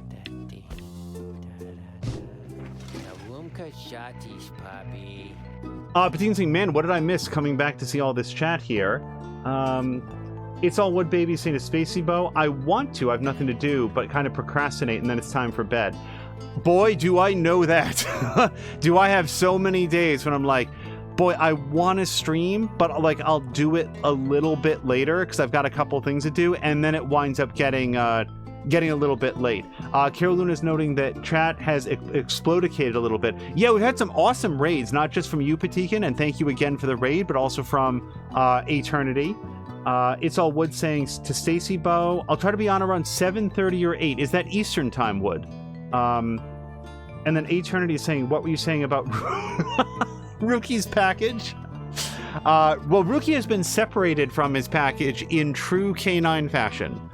Anyway, Dad's over here, his feet, you know, and we've been having some trouble with his feet, getting real something or other from all the hoofing around. So you see, Rookie indicates to you that now would be a good time to depart. Well, but hold on, Rookie. Oh, wow. Okay, so we really got a good deal on that thing, because look at the other, like, rank 10 talisman. It's 200. We got the last one for 20. Let's head out. See you, Mr. Greentail, and your friend there, too. I like her. Seems real nice, you know? Okay, commence the rite. The Celestial Landmark. Now, just as a quick note, I will probably not be able to engage very much in chat during the match. It seems to be at least fast-paced enough to keep my eyes on it. But, yeah, let's see how this goes. Eternity's going to go grab some food, have a nice stream, and a nice night, guys. Eternity, on your way out again, thank you very much for the raid. Whenever we get the opportunity to have a raid from, like, a new friend, somebody that we haven't met before, my hope is that they feel good about the community that they've bounced over to, that you saw somebody playing Pyre, and as you guys have come over, you're like, oh man, I feel good about this. This guy isn't like a weird jerk, and his community is nice and inviting. So thank you very, very much for the raid. I look forward to the opportunity to return it anytime our schedules allow for it. And otherwise, I hope you have a great evening. And I hope you had a good time with Pyre yourself as well. As you complete the preparations for the rites to commence, you notice Shay approaching. You notice, too, that she is wearing your companion's raiments. Can we go home? Shay, I thought I made myself quite clear that you were not to touch those robes. Oh, I'm sorry, Monsieur Doriel. I just thought that maybe you were being funny at the time? Unbelievable. Hey, something's happening in the sky. I think we're up. It's all Wood is saying, Eternity picked a good guy to raid. I'm happy here. I'm very glad to hear it. It's always an act of faith to share your audience with somebody that, you know, maybe you're meeting for the first time. And what brings you to the spring of Jomir? Why, it must have been the stars. Although it seems that your Triumvirate now numbers 4 exiles, not the expected 3. The rules of the rites were not created for you to dispatch. Prepare now to confront the fate. They still honor the traditions of the scribes, and surely have been longing for this chance. But first, you have a choice to make. So before we get started, Wood was asking, this game was made by the people that made Hades, right? Just ranking a guess. Yes, this was made by Supergiant Games, the studio that I think like Greg Kasavin is their lead sort of game director. I think he's done all their games. I think he's been the director or lead designer on, I don't know his exact title, but Bastion, Transistor, Pyre, and then also Hades. And what's fascinating is that all of those games are in like somewhat different genres, but have sort of what I'm feeling is like an identifiable art style. And all 4 of them, well, I guess Transistor was a little bit more divisive with people. I don't know. I've never played Transistor, but generally speaking, they are like very well received. The sky burns bright once more as your next... Oh, and sorry, good night to Maxine. Maxine, I hope you have a great night. Thank you so much for the lurk. Crow is saying guten Nacht for good night. And I've never seen it, but the art is just so similar. It looks spectacular. It certainly does, and I'm also glad that it looks good on the stream, because this is the first time we're streaming it, and it's always a bit of a guess. We throw our dart at the best available settings and say, I hope it looks good. The sky burns bright once more as your next adversaries in the rites approach. Oh my god. Their apparent leader is a bent old cur who regards you with a former bow. At his side is an intense young man. I hail you, exiles of the Nightwings, and I am grateful that you chose to grace us with your presence once again. I am called Dalbert Oldheart, and this is my son, Almer. We need not greet them, father. We shall face you in the field this night, and may the victor's pyre burn eternal. But first, we offer you a token of good faith, in show of appreciation that the Nightwings have returned. Dalbert approaches you with something in his paw. You sense his motives are sincere as he hands you a small talisman. Well, hold on, let's read about Dalbert. He's an honorable old cur bent on upholding the sacred traditions of the rites with his son. And the talisman, items imbued with various enchantments, exiles may equip one at a time. You received a Tailwind crest from Dalbert. Thank him and begin. That was very nice of him, given that it's our first meeting. That cur was very kind, and his son, he was so caring, wasn't he? When we start, I want to help you beat them. We need three of us exactly to conduct a rite, but we've got 4 now, besides the reader. This ought to be her call. If someone has to stand aside this time, I volunteer. No volunteering, chum. It ought to be the reader's call, remember? Very well then, reader. Who shall it be? Henceforth, you shall choose 3 exiles to conduct each rite. Well, I mean, I'll tell you what. Who shall conduct the rites? I think we want Hedwyn, because when we mentored, what's his face, Greentail. I swear to God, I can't believe I just forgot his name. But he got the most experience out of anybody, right? Yeah, Kerr. No, Rookie. Rookie's the highest of anybody, and Shay doesn't have any points, so we want to choose Shay. Well, hold on. Let's give her, because she's the lowest level, right? So we're going to give her +2 quickness. A forged metal brooch cool to the touch depicting some triumph of the Sea Dominion. Okay, so we'll choose her. Shay. Oh, nice! That's awesome, because we chose the name Shay, but the voice still called it out. It's All Wood Baby's asking, did anybody watch the new Game of Thrones show? And then says, I wish we could have outfits like that in real life. Well, I mean, you probably could. You might get some interesting looks at the food market, but no. So to answer the first question, I have not seen the new Game of Thrones remake. We'll throw that question out to chat. Oh, sorry, not remake, show. I've heard good things about it, and not just like in viewer numbers. It seems like people are really enthusiastic about it, which is cool. Wood Baby says, nah, I want to sit in my cube at work dressed like that. Mask and all, I assume. Like, just the big, what I mean is like the big towering mask such that you, like, nick the light fixtures as you walk around. Oh, me? Thank you for believing in me, because I think the scribes do too. All right, so, well, see, now, hold on. If we're not going to bring him in, we're going to take that out. And then we're going to bring in, so what does this do again? A chance to return immediately. Well, I'll tell you what. Jodariel is, like, the slowest. She has a big aura, but also I'm not very good at being her. So we're going to do the Moon Crest, and then we're going to have him as well. So let's get her. Jodariel. Oh, it's not, there is a hard J to it. Or sort of a less soft J. As you will. And then, Hedwyn.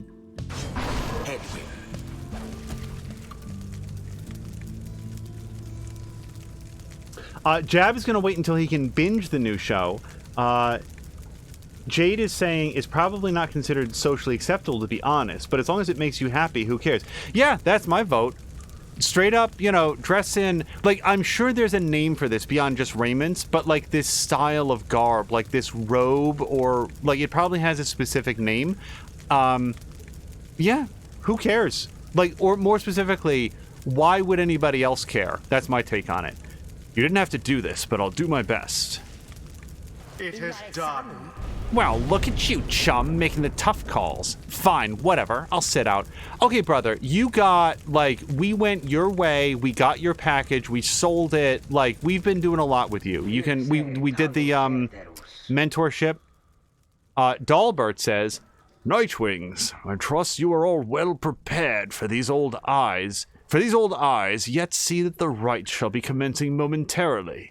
You are quite ready too, my son. Are you quite ready? I hope so, father. Here, now let me show you. I don't feel real bad about embarrassing this kid in front of his dad. No. Commence. Okay. All right. So, for those of you who have recently raided in, I'm not good at this. Crap. Vanished from this. So I'm also curious, how do you, oh boy. No! The orb Okay. bathes first within the night. So I should have changed characters instead of like trying to run it down. Now, All right, we're just gonna run it in then. resplendent.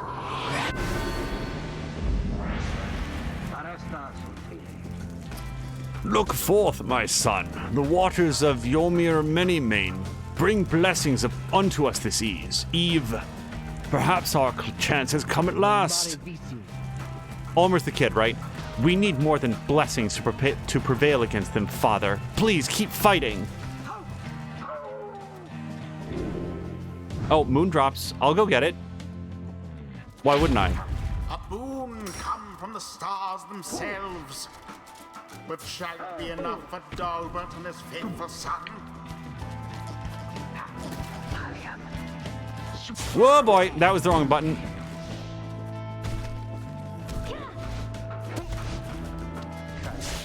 Be gone.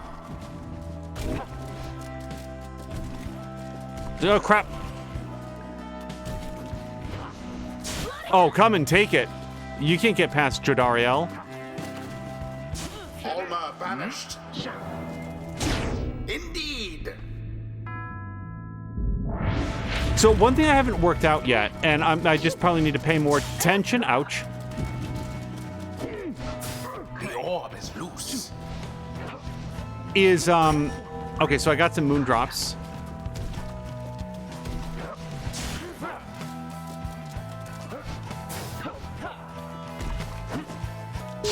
Almost.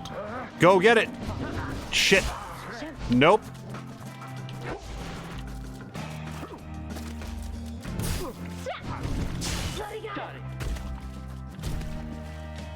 Wait, where even is the orb, though? Oh, it's up there. Okay. Yes.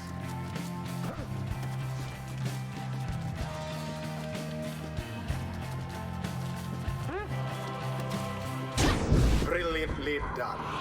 The other thing, you know what else I need to figure out is, like the X-beam, right? Where you can throw your aura. Because I haven't been doing that. Because it makes you stationary for a second.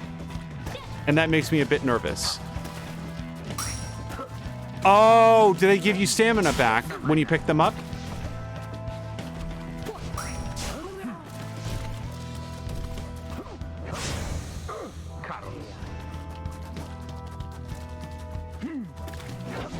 I want Jodariel to be able to get a point as well. Jodariel doused the adversary's flames. Now end the ceremony. No! Wow! Holy shit! A stroke of luck is all. Yeah, extreme luck. That was blind panic that y'all witnessed there.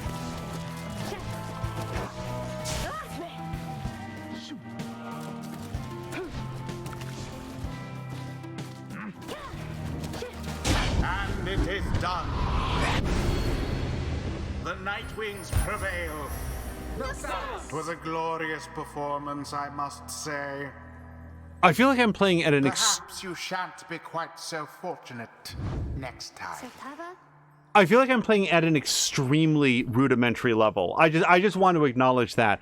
Like, I'm basically just sort of like running in, and I'm trying to practice with like passing and like positioning and getting a sense that when I'm not carrying the orb, then the aura grows and you can take enemies out like that. But it's a lot of just trying things to see what happens right now. There's not a lot of strategy happening yet, and that makes me concerned. By the way, Woodbaby is saying that's a good idea about waiting until you can binge it. I'm not a huge Game of Thrones fan. I think the first series was good for the most part. I think this show has potential to be good too, but it's not grabbing my attention like Breaking Bad did or The Walking Dead did. Two really good shows, I might add. Wood, so far I'm going to say that you and I have some similar tastes in shows. So, just very quickly, my own experience with Game of Thrones is exclusively the HBO show, and up until the second to last season. I've not seen the second to last season, and I've not seen the last season. And part of that comes from just public reaction to the final season was so overwhelmingly, poisonously negative that it was like, man, why bother, right? Like what am I going ahead for? I am going to see it, but it really does, like, it doesn't matter to me necessarily that other people didn't like it. Like, I don't feel like that's going to change my opinion of it. But when the reaction to something is universally, this is not worth your time, and we feel bad for feeling excited about it ever, then it's like, oh gosh, yikes. It sort of takes the momentum out of it. That's what I feel. Okay, so Shay is saying, oh, so then we did it? Didn't we? Indeed. Too bad about the Fate. They seem like a decent bunch. So the Fate was an honorable triumvirate determined to uphold the tradition of the rights, led by Dalbert Oldheart, with the help of his adopted son, the savage Elmer the Helpless. Exiles of the Nightwings, the dawn is yours, and may you earn your freedom. But father, the dawn might have been ours. We failed, and I failed you. Nonsense. We are the Fate. We do what is ordained, and nothing less. Now let us go, my son, for I am weary once again. There is much to learn from this experience. Woodbaby is saying, I think you got to finish the story. I think people overreacted. It wasn't good. Sorry, overreacted. It wasn't good, but it wasn't a dumpster fire. Like, Jon Snow doesn't become Darth Vader or something, so don't worry. And we do have here the second to last season. Like, I actually borrowed it from a friend, and it's been, like, ready to go. You know what it is? When we have time to watch something, it feels a little bit more like, you know, Game of Thrones, which people described as being disappointing, or like we've been catching up on like the Disney Plus shows. We've watched, what was it? WandaVision, Loki, whatever came between those two things. We're sort of slowly watching our way through What If right now. What the heck other series did we watch? Anyway, I think I'm beginning to understand something of all of this, my friend. Oh, did he get his new Enlightenment score? Okay, so Hedwyn. Let's take a look. 50% more stamina, letting him jump and sprint more often. That seems really good. And his allies regenerate stamina. Oh, but hold on. This benefits everybody. I think that shared tenacity. So the skills in this game are super interesting to me because there's always a choice between multiple things that I want. Hedwyn and his allies move with and pass the orb more quickly. That seems really good. Instantly return banished allies by moving to where they fell. Wow! Hedwyn and his allies cause banished adversaries to remain banished for 2 seconds longer. So this is the team player line right here. If Hedwyn's on the squad, you get some pretty good boosts. So I think that we're going to go down this line. 50% more stamina. When power casting, Hedwyn's aura travels in a wider, longer line than usual. If Hedwyn jumps into an airborne adversary, he banishes them. Oh gosh, I can't imagine ever doing that successfully though. And then after Headwind douses the adversary's Pyre, his Pyre recovers energy equal to up to 50%. Wow, that's really good as well. But the team player can't be beat, rather. So we're going to do this. Everybody regains stamina reveals his stratagem. twice as quickly. Flash of inspiration for next time. Oh, hold on. So, Ruki, his line was green. I bet that he got bonus experience for next time. Because that's what the narrator said when we got that. Until the stars align.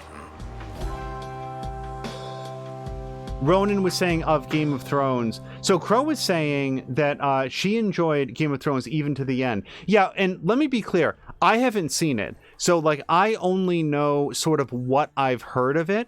And that should not be mistaken for me saying, like, oh, it's bad. It's just a choice between that or other things that people have said is good. So I like the fact that, like, Crow had a good experience with it. Game of Thrones, says Wood Baby, was such a big show, maybe like the biggest of our time up to this point.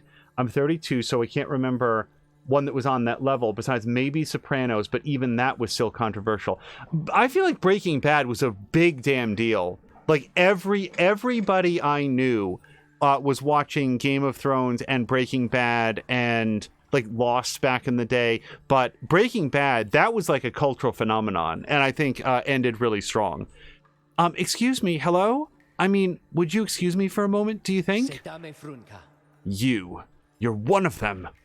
What do you want? Father needs me. Oh, I'm sorry. I think I forgot what I was going to say. I'm so embarrassed. What's the matter with you? It is against the rights for us to even speak like this. I did not know that, I don't think. No one said anything like that to me, but then all this, it's very new to me, and so I thought maybe... You cannot be serious. Yes, I mean, I like to laugh. I like to laugh a lot, and you, how about you? This is a Nightwing's trick. Father told me not to speak with any of you. But I just... I have to go. Wait, Ulmer, wait. I think that was your name. Was that even your name? Ulmer is Ulmer Oldheart. He's the dutiful foster son. Oh, okay, foster son. I had a few questions about who that old dog had a kid with that it looks like this person, but I guess he's the foster son, so we'll just take it in stride. Wait. Crow did not enjoy Lost at all. See, I had a great time with Lost for like the first several seasons. I did not feel good about how Lost ended, but I enjoyed it. And oh, hold on. Okay, so a couple things real quick. Lost was a really interesting show once I learned to let go of the idea that it was ever going to make any forward progress. Once I was just sort of like along for the ride and embracing the weirdness, it became a very zen experience of enjoying the little mini stories and like the one-offs. Like sometimes they do a story within Lost that was just sort of like a little bit self-contained, like the Paolo episode. If people like watch Lost, they know about the Paolo episode. People hated that. I really liked it. I really enjoyed that episode. I thought it was an awesome little self-contained narrative that happened like in the background of the main story of Lost. I thought that was a lot of fun. But that said, Crow, if you've tried 3 times to watch it and you don't enjoy it, you have given it a chance. Like, don't stress about it at that point. Ronan may not have seen the ending of Lost, and Jab is saying, I did not mind anything they did in the last season of Game of Thrones so much as how they did it. It really needed a few more episodes. And then Wolf Baby is saying, I love Breaking Bad. I consider it like the old golden egg. There's not one bad episode of Breaking Bad. I adored Breaking Bad. I will say that the episode titled Fly, just F-L-Y, that's the one episode in all of Breaking Bad that I felt went on a bit.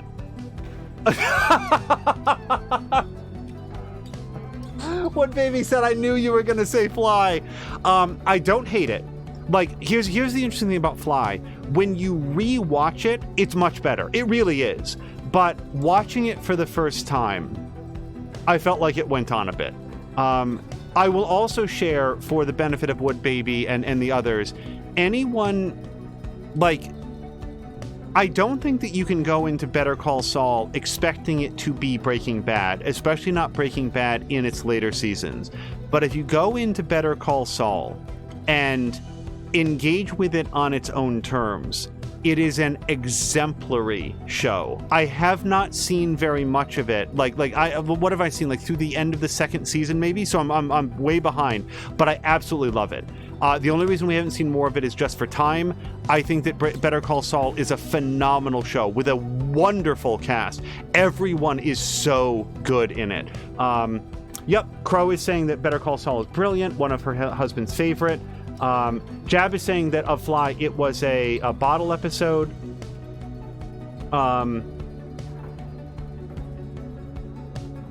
So I'm just reading through. I'm happy there's so many Breaking Bad fans, says Ronan. Jab is agreeing Breaking Bad was the best TV series ever made. It's certainly in contention.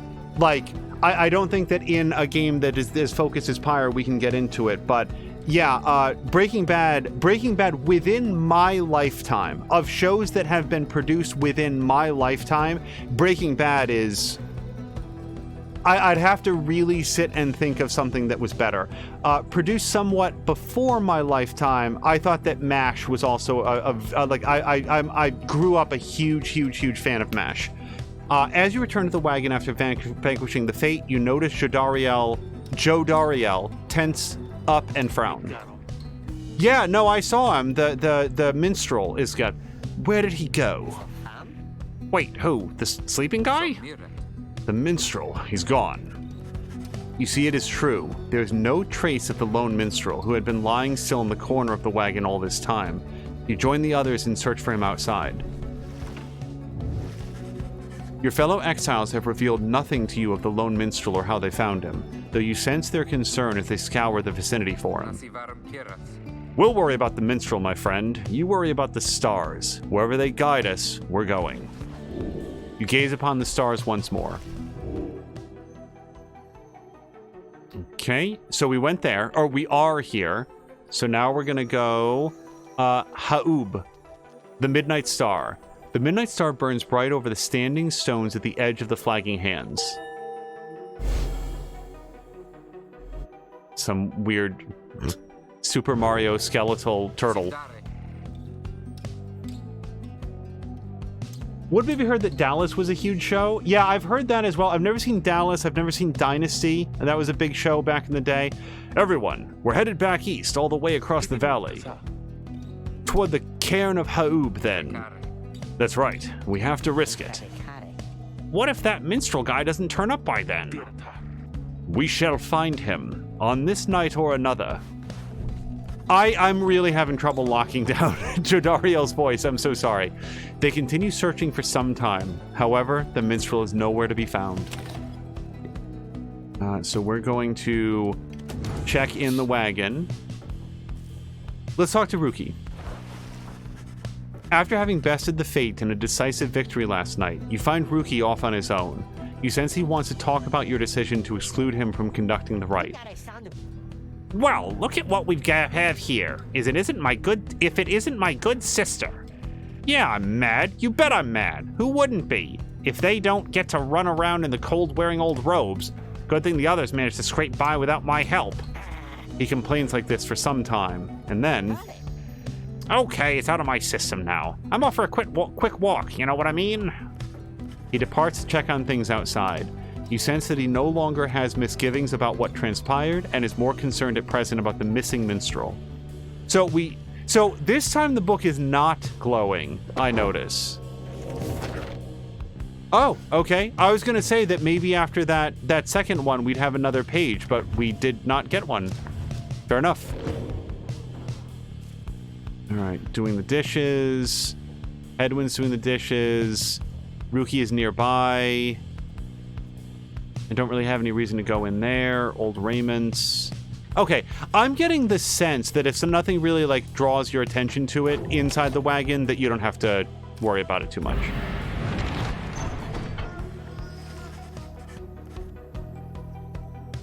There's still no sign of the lone minstrel, although Jodariel Tracks potential signs of movement east, the same way you are headed. You consider where to search for them.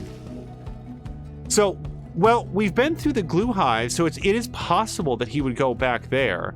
Yeah, Jadario believes the missing minstrel must have taken the same route that you took earlier. Or, Hedwyn thinks the missing minstrel could have taken the route opposite to the one that you took. Well, the south route along the Jotmuir Valley is riddled with barren rock and bone. Here's what I'm going to say.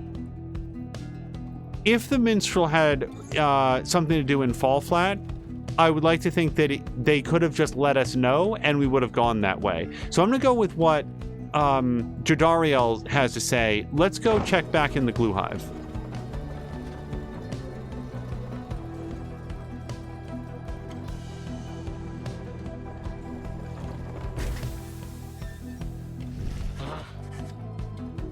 As you make your way through the desolate sprawl of glue hive, all there is to show for the missing minstrel is a deeper scowl on Jadariel's face. Blast! I felt certain he would have taken our same route to the spring of Jotmuir. It's all right, Jody. He could have gone anywhere. Likely there was nothing to be found either way. We should keep moving. You pick up bits and pieces of the minstrel's significance to your fellow exiles. He was there when they first discovered the Black Wagon, and they speak little more of it for now. But they speak little more of it for now.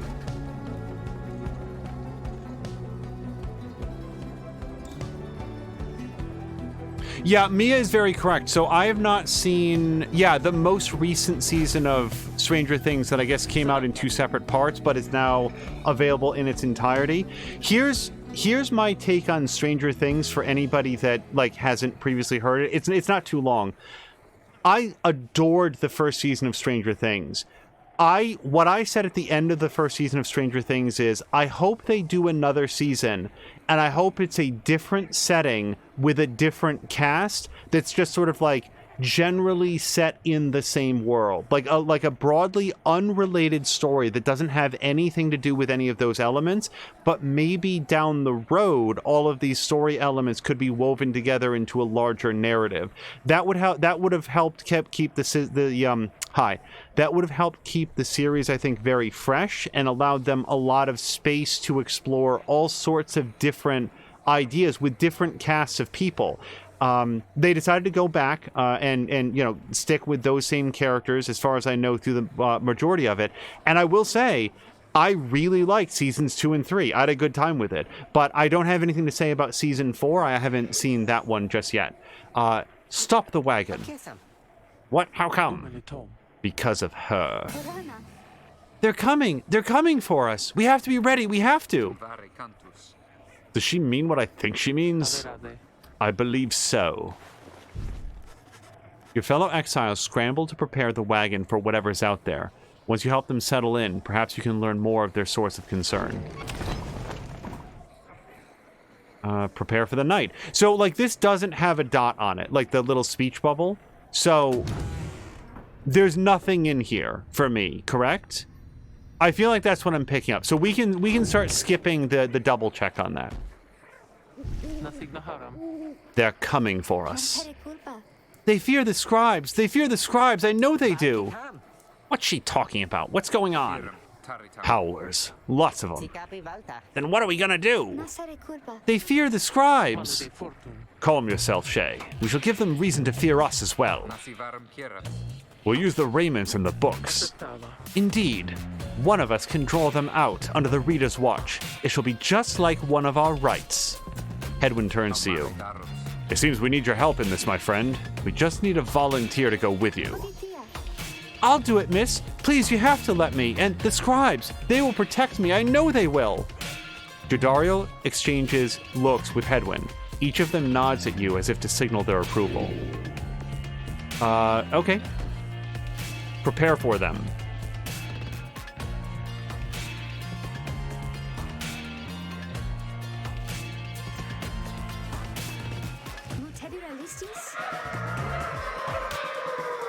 That howling sound, it means they're here.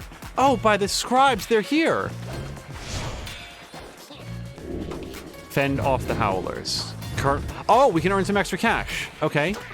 Be gone. So Okay. So, that's how you do it. I gotta get used to doing that. Shoot. You stay out. So I feel like I maybe have to stay out of the wine stains after they pop.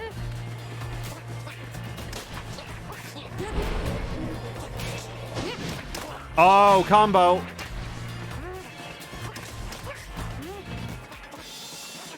Blarp, no. Okay, so the wine stains actually slow you way down.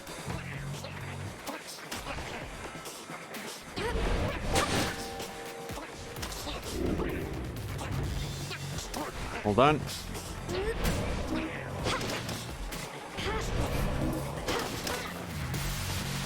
Oh, by power casting. Hold on, I wasn't paying attention to that.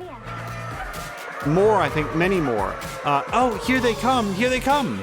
Wait, what's power casting?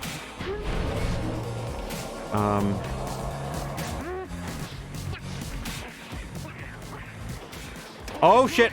No. You cut it out.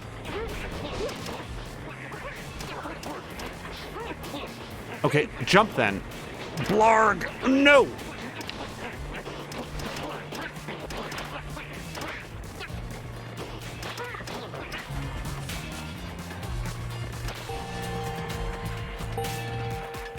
Oh, wait, what? Now, wait. It, like, so there was a bonus to, like, banish 5 howlers by pressing B. I super pressed B. This is B. Remember you saw me do that? Is it over now at last? It is, I think it is. Oh, those poor wretched beasts. Huh? Just then, Shay spots something creeping towards her. What? Rah! It's a ferocious creature.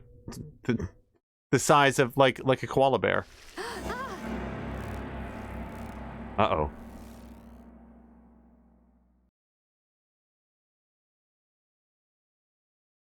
Oh, you're supposed to release it at a certain time. The power cast. The howling subsides as your fellow exiles scramble out to check on Shay. I'm just gonna say right now, she got a pet. That's what just happened. You find her in one piece along with an unfamiliar little face. Yup, it's a drive imp. Squeehee. Isn't he the best? Can we keep him? Squeehoo. You sense a depth of experience in this creature, at least drudging by drive imp standards. In fact, you feel a connection to him. If you concentrate, perhaps you can derive some meaning from his calls and screeches. He did a good enough job of, like, communicating that. The drive imp seems both excited and frustrated by something. Interact to try to understand him. Oh, wait, hold on. You sense some pattern in the drive imp's screeches. He seems welcoming of this. More interpretation. The drive imp seems to have history with your black wagon. You are beginning to understand him. The drive imp recognizes you as the new reader of the Nightwings. He is pleased to meet you. You can now understand this unusual drive imp. The drive imp seems satisfied at having gotten through to you, and you explain to your companions what little you have learned of him so far. No one argues against letting this creature come along. Oh, so I guess we didn't get a pet. Inside the wagon, the other drive imps stare at him with something like reverence. The drive imp joined you. He seems to know his way around. Oh, hold on. So now we know that this means that you've got a dialogue choice. He seems to have something on his mind. Also, Woodbaby is saying Punisher was really close to being a really good show. Mia's saying, I freaking love the first season of The Punisher. Mia, I'm trying to remember if I've ever seen the second season of Punisher. I fell off the Netflix shows after a beat, but I should probably get caught up given the fact that rumors are thick and furious that at least some of those characters will be coming back. I will just share here, people who like are fans of the channel probably heard me say, I really liked The Punisher. I really liked Daredevil especially season 1. And then Luke Cage was very good. The second season of Luke Cage I felt was somewhat stronger than the first one. Jessica Jones was awesome. Like, more so the first season than the second, but that first season of Jessica Jones, that of the Netflix series specifically, topped them all for me. I thought Jessica Jones was a baller show. I really liked it. Caroluna wants somebody to teach him to understand languages that quickly. Caroluna, Caroluna, what are you talking about? When someone talks to you in a language that you don't understand, you just click on the subtitles. Obviously. Like, come on, put some effort into it, Caroluna. So let's talk to Drive Imp. You can see the little imp has made himself at home. He rushes right up to you. See, like Caroluna, it's so easy. Look at this. Your new imp companion seems very pleased to be in the wagons. It's perfectly obvious, sir. Continue at any time. He indicates he was able to find you thanks to the swarm of howlers. He has no love of howlers, and they know not to mess with him either. Oh, sorry, just to circle back super quickly, I guess what I was supposed to do with Powercast was, like, release it at the right time rather than holding it, and I was holding it for too long. I think that that's what I've just met. Jab was saying that a scene between Daredevil and Punisher on the roof was word for word from the comics. And Wood Baby saying, I haven't watched too many of the Netflix shows, to be honest with you. If I see the red N, I associate it with bad. So, it's always possible, like, I like to share what I like, but it's different from giving a recommendation because I may not yet have a good sense for what somebody else likes. I like Daredevil. I like Punisher. I enjoyed Luke Cage. Nobody liked the first season of Iron Fist. Like, not even the people that were in it liked the first season of Iron Fist. I really can't speak for the second season, but the first season of Jessica Jones was among my favorites. I don't want to oversell it. I'm just saying that I really enjoyed it. Okay, no love of howlers, but they know not to mess with him. He plans to set up a nest that should ward off any further trouble from them, but we can earn extra cash. He looks forward to the road ahead with everyone and believes it shall be worth it. He seems to be saying that he is happy to be back where he belongs, and he urges you to keep going. I love the fact that we now have a character that we only understand through the subtext of what his verbalization is. He bounds off towards his brethren settled in the wagon's rafters. And that's it, right? Like, we didn't get a new, like, right or anything. No, we're good.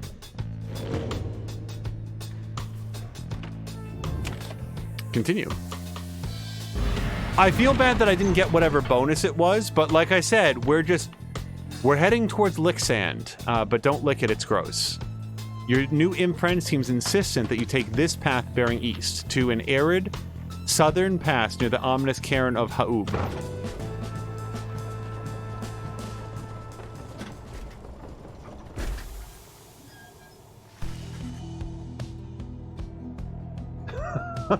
Mia just goes, Iron Fist, shudder.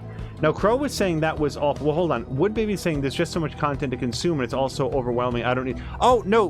Wood Baby, I'm with you. Like, that's why there's certain things that I'd like to see that I just haven't yet. There's so much of it that eventually just start somewhere, right? Before I go ahead, Crow was saying that was awful. I had no sympathy for him. I couldn't click with him at all. If you have Disney Plus, just start with a timeline and work through it. Start with Daredevil if you haven't already. Iron Fist was awful. Yeah, Iron Fist, I cannot speak for the second season. I saw a little bit of it. The second season of Iron Fist seemed less generally offensive and slipshod than the first. But the first season of Iron Fist is, I think, an interesting case study in what if you have directors that care about what they're doing and writers that wanted to tell a good story and a genuinely good supporting cast, but a starring protagonist who just doesn't give a shit about it. He just doesn't care at all. And his apathy, the actor's apathy towards the character that he's playing and the professionalism of everybody around him and even his own career is so pronounced that it flows through the screen and just sort of blanches everything. It is so rare to see a show where you really feel like you can pin so much of the blame on one person's disinterest in doing the job they were hired to do. Sometimes there's bad writing, sometimes there's bad directing, sometimes there's bad action, but so rarely can you say everyone else is doing as best as they can, and there's this like one dude who's also the star of the show who just couldn't be arsed to practice his lines. It's an interesting example of what I feel like is a borderline singular unique act of failure. I feel somewhat similar to the television series Revolution, but that wasn't a lack of interest, it was a lack of talent by somebody that they cast to be like the main character, and neither the writers nor the actress were ready for that. That's a whole other story. In the world of Iron Fist, the actor that they played for Danny Rand, at least in that first season, just didn't give a fuck, and it was super obvious to everybody watching, and it's not worth watching, but if you do watch it, it will be interested to just witness somebody just like light their own career on fire, as far as I could tell, because who would ever want to work with him again after that? Anyway, moving on. Hedwyn is here. He does give a shit. He orders the wagon to a halt somewhere near the barren wastes of Jotmur Valley. There's someone on the road. Be careful, everyone. Oh my gosh, Ricardinho, thank you so much for the cheer. I've got to say, anytime, Angel, I'm drunk and you're live, you're the go-to streamer. I've celebrated my birthday in the last...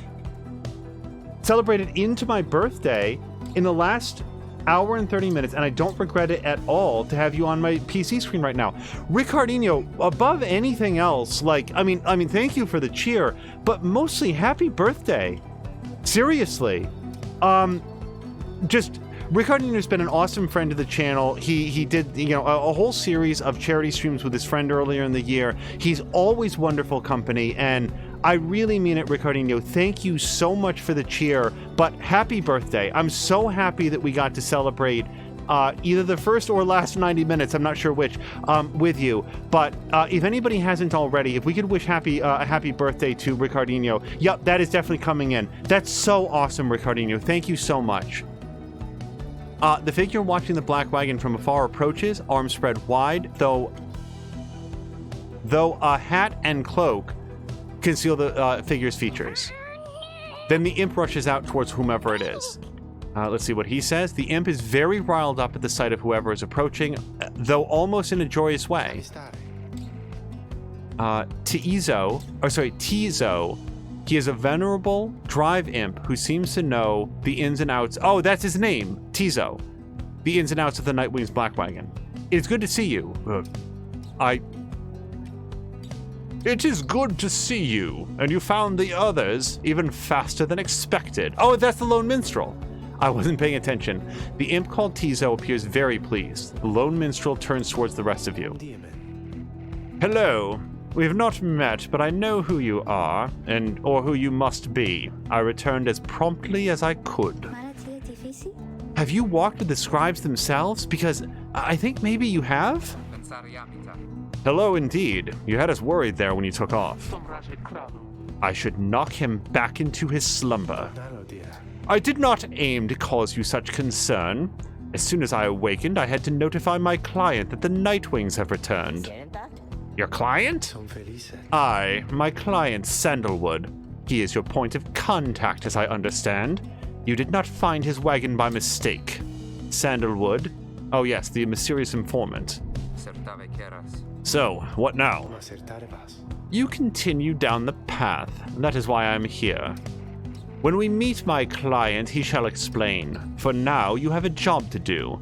I assure you that I shall not interfere. But I mean to accompany you. Would that be all right? Hedwyn and the others exchange looks. Welcome back, minstrel. You got a name? I am sometimes called Tariq. It is good to meet you, Nightwings. Yes, Tariq, the lone minstrel, that is who I am. He appears to be a traveling musician, yet seems to be connected to the rites. The lone minstrel returns to the Black Wagon with your fellow exiles. Rejoin the group. Okay, journey onward. Oh my goodness, thank you for the follow to Fed OT or Fedet. The Cairn of Ha'ub is a foreboding sight. It is here that the next rite is soon to commence. Also, like, the thing that I said about it's like Danny Masterson, isn't that the name of the guy that played Iron Fist? When I talk about laying so much of the failings of the show at his feet, it's not just me. It's not like I made this up out of my head. It is trivially easy to find interviews with the cast, with the crew, with the stunt coordinators who were doing their work. And when asked, they will say things like, and forgive me for not knowing the name of the actor who plays Colleen Wing. She was very good. The actor who played Colleen Wing was aces. Also, the actor who played Danny Rand's brother was really good. Those two actors practically carry the series. They're like that first season. They're very, very good. But like, I remember reading an interview with like the lead stunt coordinator, like the fight coordinator, the choreographer for the first season of Iron Fist. And when asked how they felt about how things had gone in the first season, they were like, well, this actor who played Colleen Wing, she was aces. She came in early every day. She worked her ass off. She worked, she nailed her choreography, and you could see it. You could see it reflected. And then I think the interviewer was like, so what about Danny Masterson?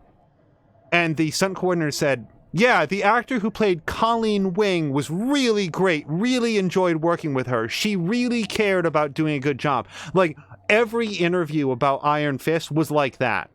Everyone had such good things to say about everyone who was not Danny Masterson. At that point, you can't help but read between the lines. Anyway, it is here that the next rite is soon to commence. Reader, if you have a moment, once we are settled on these grounds, I wish to speak with you in the wagon, at your leisure. Oh, wait, Finn Jones, not Danny Masterson. Wait, okay, sorry. First of all, thank you to Azaric. Who the hell is Danny Masterson, then? Who do I think? Okay, Danny Masterson looks like him, which means that I've gotten them confused at some point. Azaric is confirming that it's not Danny Masterson. Delete all of that. Finn Jones is the name of the actor. Thank you very much to Azaric. Like, seriously, thank you for correcting me, because I don't want to besmirch someone who had nothing to do with it. Okay, minstrel. The lone minstrel seems to have situated himself in the wagon, as evidenced by the fact that he has literally done that. He is very still, not unlike when he was sleeping. Reader, I shall keep this brief, as you shortly have a rite you must conduct. You have read something of the Book of Rites, which means you may know something of my nature. On the contrary, you know not what he means, and he soon senses this.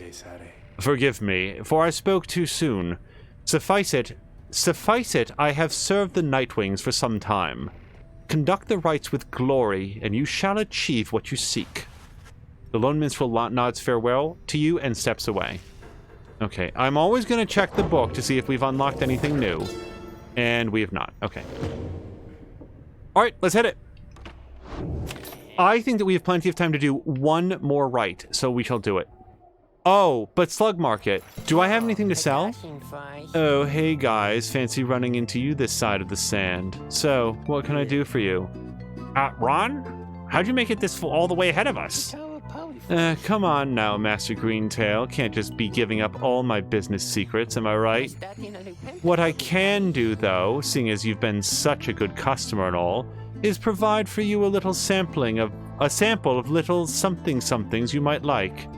Here, check this out. Seeing as you bought that Mooncrest thinger from me last time, why, I'm thinking you could use this. And I got more if you want. Oh, the first pinch of Stardust is always free. It does seem useful. So it is a consumable. It raises the rank of certain talismans +1. Usable once. Thank Ron for the sample.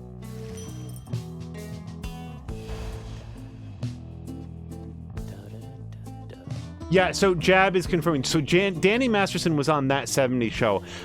They have a vaguely similar look, which is probably why I confused them. Okay, so we've got one of these. I've got 2 talismans. Could I afford another one of these? I can. Okay, well, let's just buy that then, because that's $3. Proceed. I know you're going to like that stuff, guys. It's pretty, you know what I mean. And if you want some more now, I know just the individual and his dad who can get it. Catch my meaning, yeah? Just stop on by some other time. Interact with Ron to quiet him down. Okay.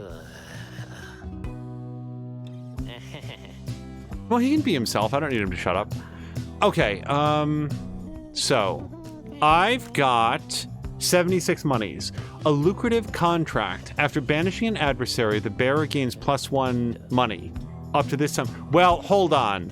I feel like we need that because, look, this will pay for itself in like 10 kills. So let's buy that.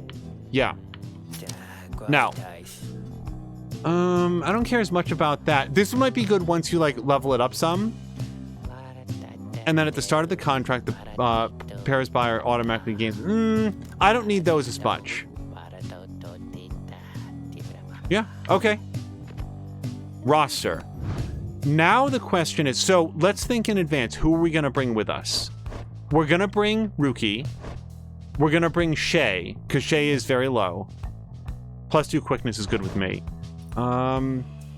Yeah, okay, so Ruki. So here's the thing. Ruki is never gonna, like, kill anybody, right? So what we want to do is we want to take this away from Shay. And what is this? Yeah, okay, here's what we're gonna do. So, Ruki, you take the Mooncrest. Shay, you take the contract. Yeah. And then... Oh, wait. So, hold on. I messed this up. We're going to give the contract to Jody, because Jody is really good at taking people out, because she has such a big aura. And then for you, you're going to get the quickness. You got to get down with the quickness. So then the second thing is, do I want to level any of these things up? So my answer to that is, like, can we get +2 coins per that? Because that would be really good. The earlier that we're earning more money, the better, is the way that I'm thinking. Okay, so this increases the amount that you can get. So it doesn't increase the amount you get per kill, but rather the amount that you get, the maximum amount that you can get. This, if we do it here, raises it by 3%.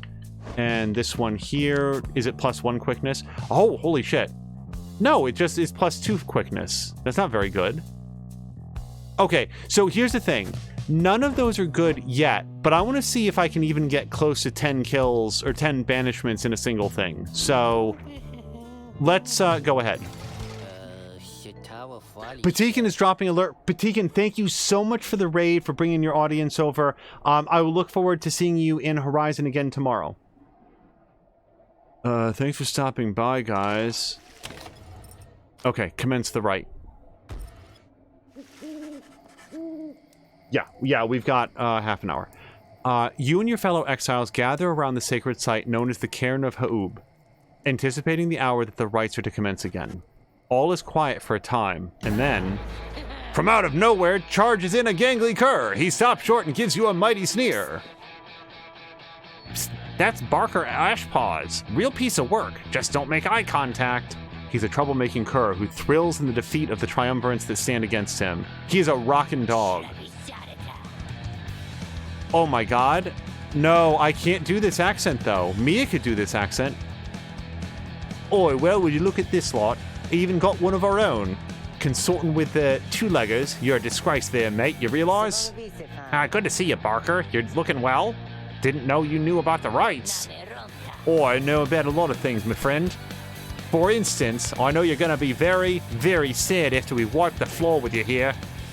Don't know whose back you scratched to earn yourself a spot in the high and mighty Nightwings, but I'm gonna make sure that all of you regret it, because why not? High and mighty. It's the way I should have said that. Sounds good, sounds good. Oh, he's looking a little bit down there. The cur Barker laughs away as his pack stumbles after him. You hear them howling and cackling as the stars above begin to glow. Really like this music.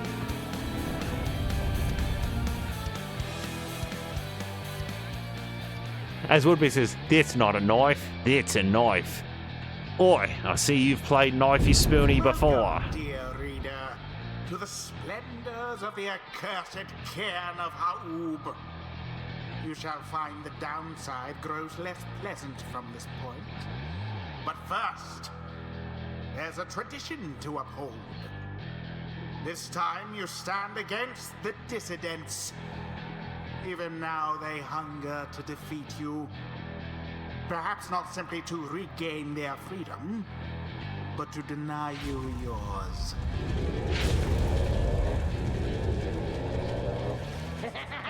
As the stars shine down upon you, the pack of curs you stand against this night continued hooting and howling. Oi, come on, you lot. Let's boil some blood.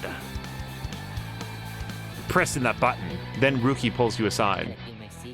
Look, sister, I don't know how to say this, but I can't go against these guys. Just trust me on this one, okay?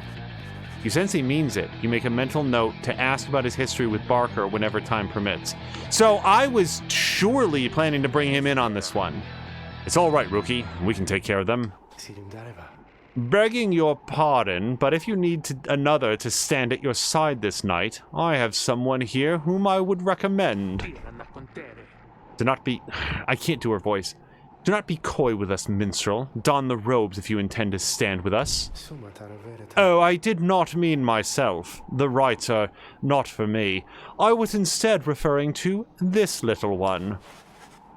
A creature... We got the bug guy. I always forget... Zico? Whatever his name is. A creature wearing tiny raiments appears at the lone minstrel's side. Squee-hee-hee! Tizo. Tizo seems to be volunteering to take on your adversaries, the dissidents. Absurd. This imp knows the rights. He knows a great deal. So long as the Nightwings stand together, he shall be at their side. Though you need not take my word for it. Tizo, our adversaries seem to be preoccupied. Perhaps you might quickly show our comrades what you can do. The little imp peers at you. You sense his connection to the rites as he awaits your guidance. Well, I guess that really blows a hole in who I was planning to bring with me. Bring with me. Tizo seems excited to demonstrate some of his favorite tricks. Reader, influencing Tizo may take some getting used to. He is inviting you to try. Hold X to... Another joins your ranks, and a mere imp. Although... No, it cannot be. Then we shall see what comes of this new partnership of yours. Oh! Wait, implode? Oops, okay. Hold on. Oh, and Tizo returns soon after imploding. So that actually does, like, wipe him out. Oh, hey, look at this. The green ones you can push around. And, oh, look at that. It's like air hockey. Okay. Why to proceed?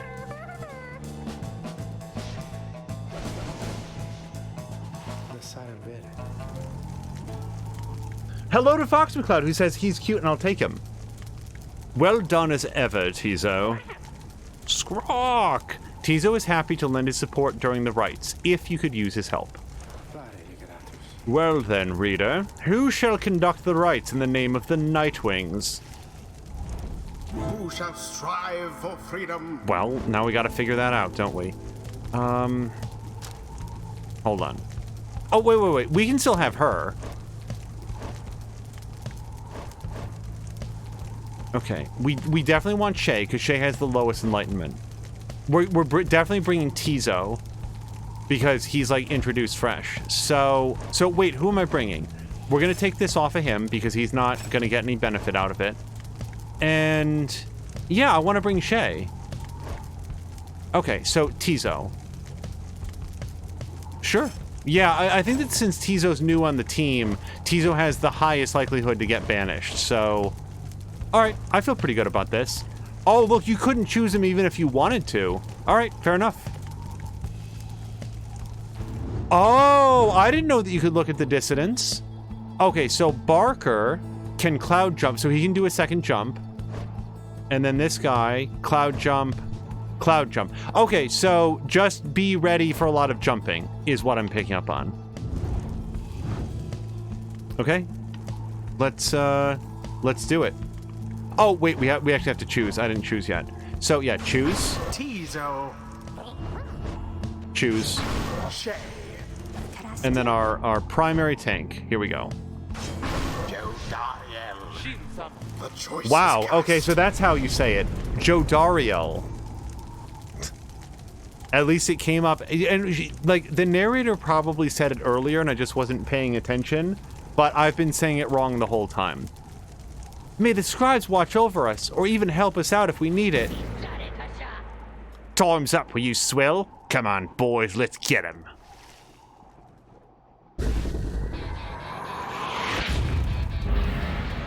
Now begin.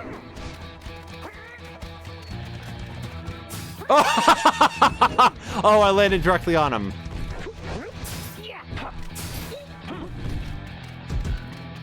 Wait. Okay. I just wanted her stamina. Oh, Well, balls. now that was exciting.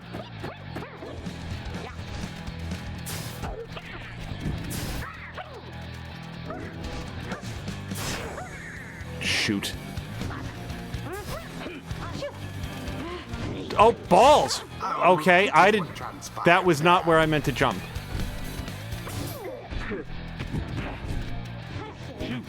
Okay, hold on.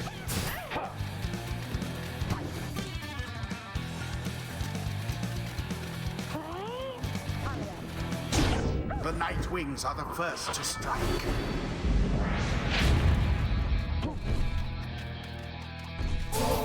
Yeah, back off, buddy. What are you gonna do? What are you gonna do?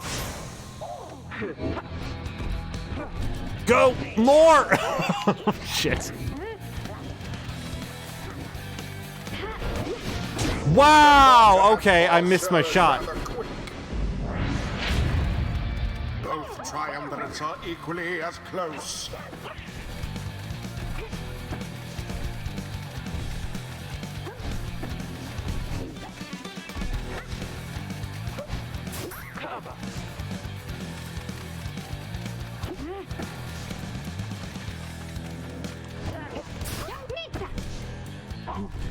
Balls! Oh, so close.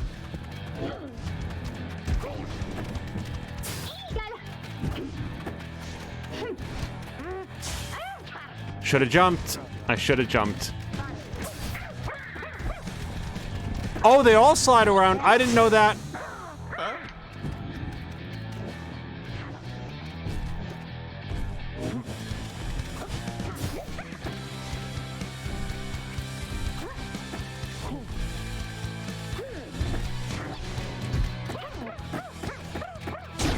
The fire of resolve.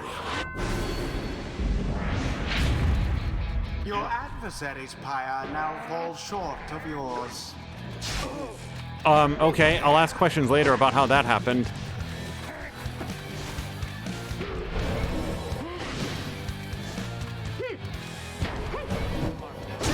Their flame has died a little.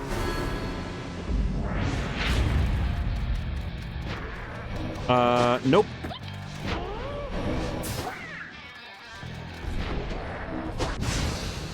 Oh, shit. A deftly thwarted drive.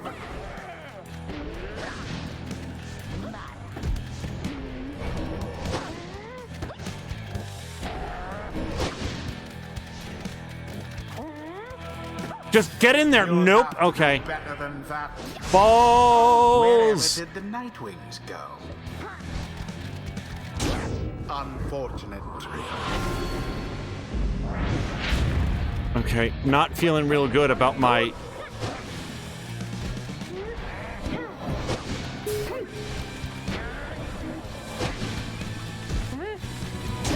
Shay plunged into the fire. All right, you lot, that does it. No more fussing around, right? My boys and me were proper angry now.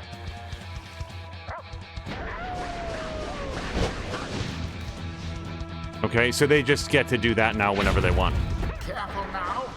Your adversary Barker there seems rather fired up. Whatever shall you do against so fierce a foe? Man, their beam attack is really wrecking me. Oh shit, they have me figured out.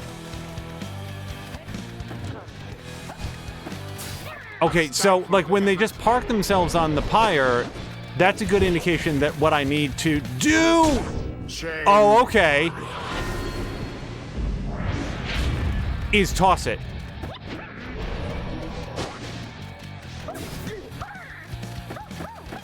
Oh man. Some imp.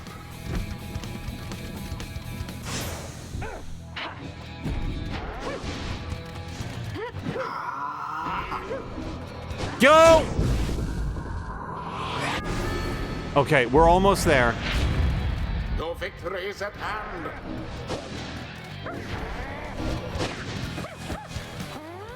And it is done. The Nightwings prevail yet again. The scribes themselves surely have taken note. All right, if anybody wanted to know when I gained a lot of respect for, like, is complete. that beam attack, like, those guys were really good at that, and they took out my entire team a couple times. Tizo is excited to have prevailed in his first fight with your group. Oh, that's awesome. Oh, wow, I thought, did we just win? Did we just beat them?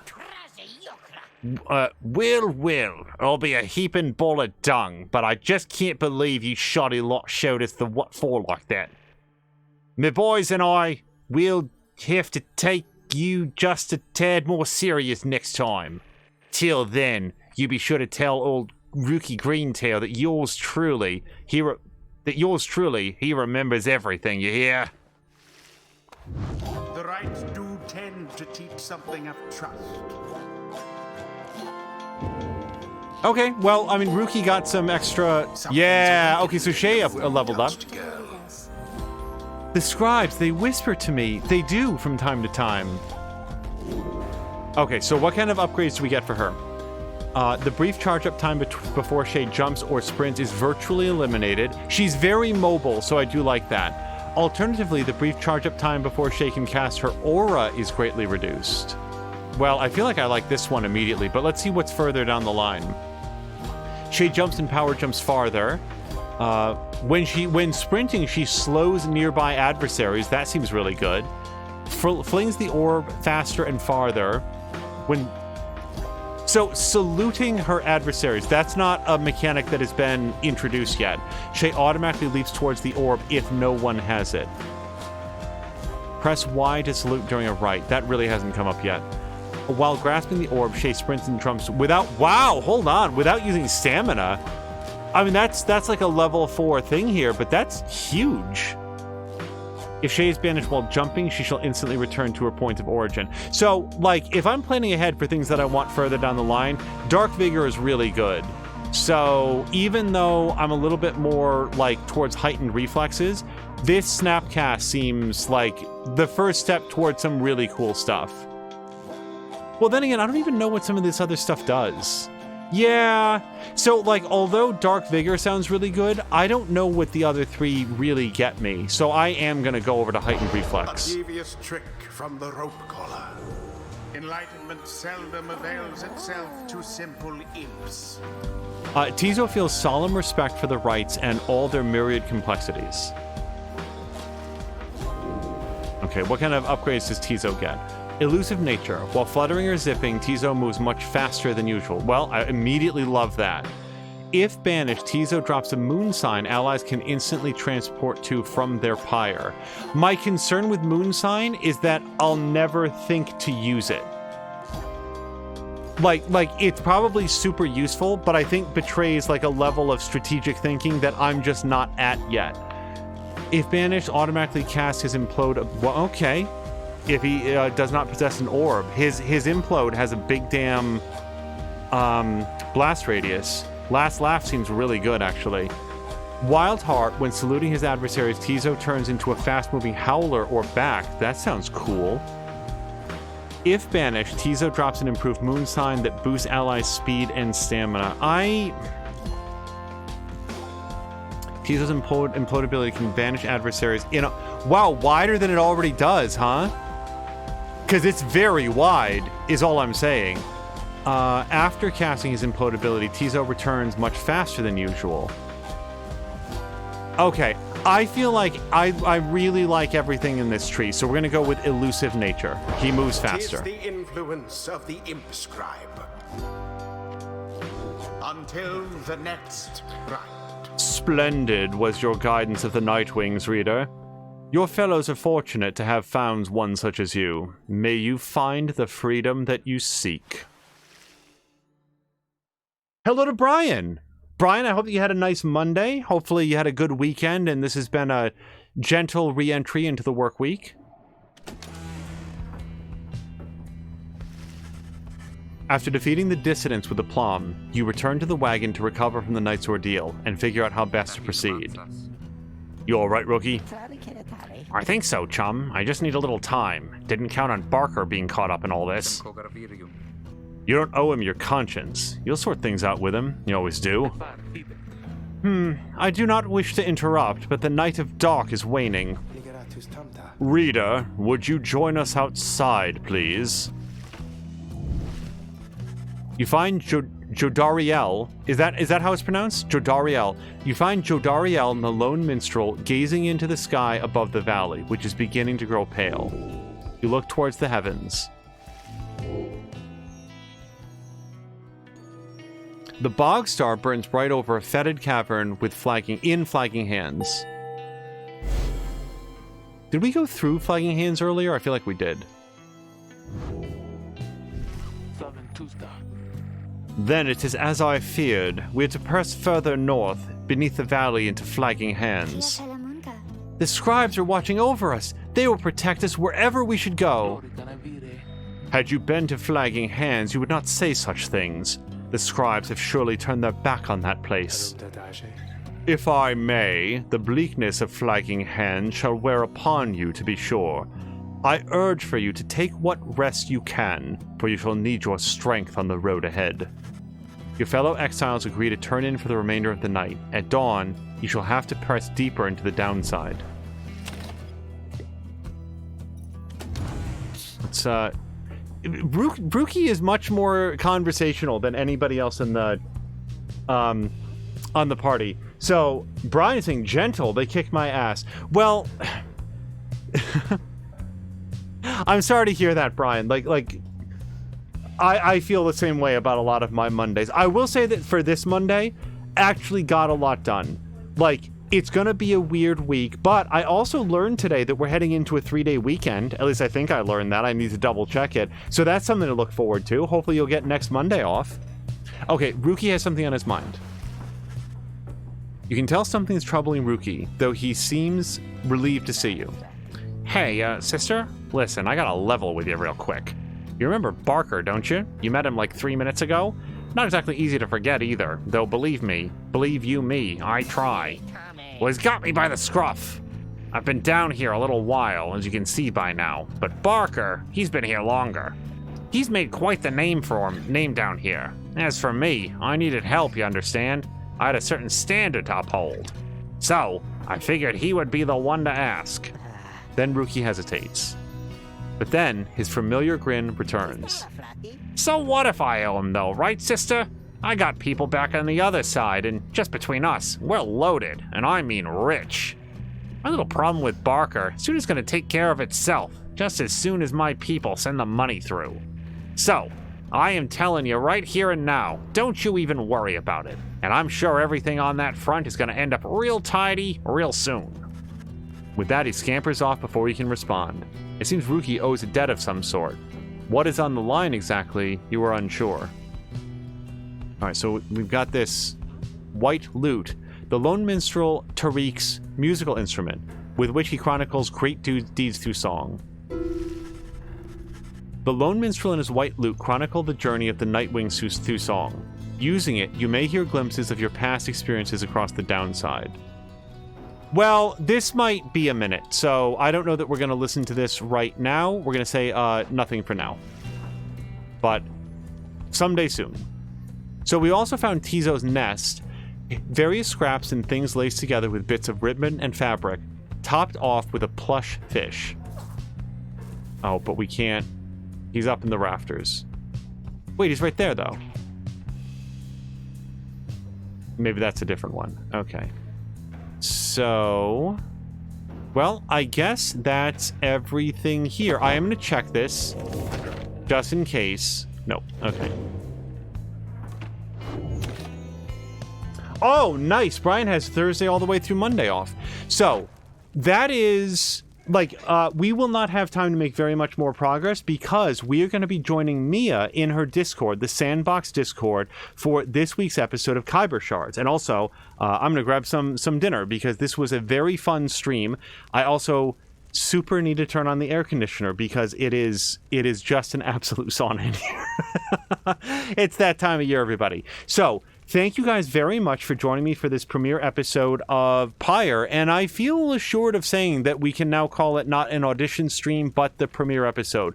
This was a lot of fun. Hopefully it streamed well, it looked good, it seemed like people were responding well to the visual quality and no complaints about how it sounded, so this was a lot of fun. And yeah, we will be back for another episode, probably somewhat after our next episode of Assassin's Creed Valhalla. On the way out, I'm always worried that I'm going to forget somebody who also, did something, and just thank you to everybody, I really mean it. However, just off the top of my head, Patikin sent a raid over, Eternity sent a raid over, and we made some new friends, I'm always worried about It's All Wood Baby, and then some others. Let me just very quickly scroll back up. I'd love to thank for all of the wonderful follows that we got, but I'm a little bit concerned that that happened somewhat before what I can scroll up to. So I'm just trying to get up there. It's All Wood Baby. Okay, so thank you to everybody that followed. It's up a little bit past where I can see. But also, wonderful to meet It's All Wood Baby. Thank you very much to Eternity for the raid and for introducing us to their fantastic community.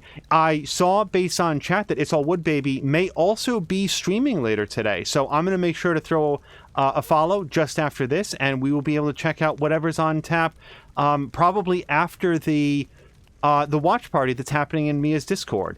Thank you to Samalander. Oh, and another happy birthday to Ricardinho. Just off the top of my head, Caroluna, Patikin, Azarik, Brian, trying to think of everybody else who chatted. Know that if I forget to say your name at this time, I'm still very glad that you were here. Jab, Fox McLeod, just scrolling up. Ronan. I feel like Ronan, I was reading Ronan's comments all the way through, and I'm not sure that I said hello to Ronan or acknowledged that he was here. So Ronan was also saying that he was a big Better Call Saul fan. Haven't seen the latest season, though. And also, Ronan, I believe it's the last season as well, and I'm right there with you. But hello to Ronan, and thank you so much for being here. Oh, and also, yes, Jade. It's probably not considered socially acceptable to be wearing those raiments from the game, but if it makes you happy, who cares? So, yes, thank you to everybody, and we are going to go find somebody to raid right now, and then we'll see you over in Mia's Discord in just a few minutes. Until next time, you guys, thank you so much, and I hope you have a great night.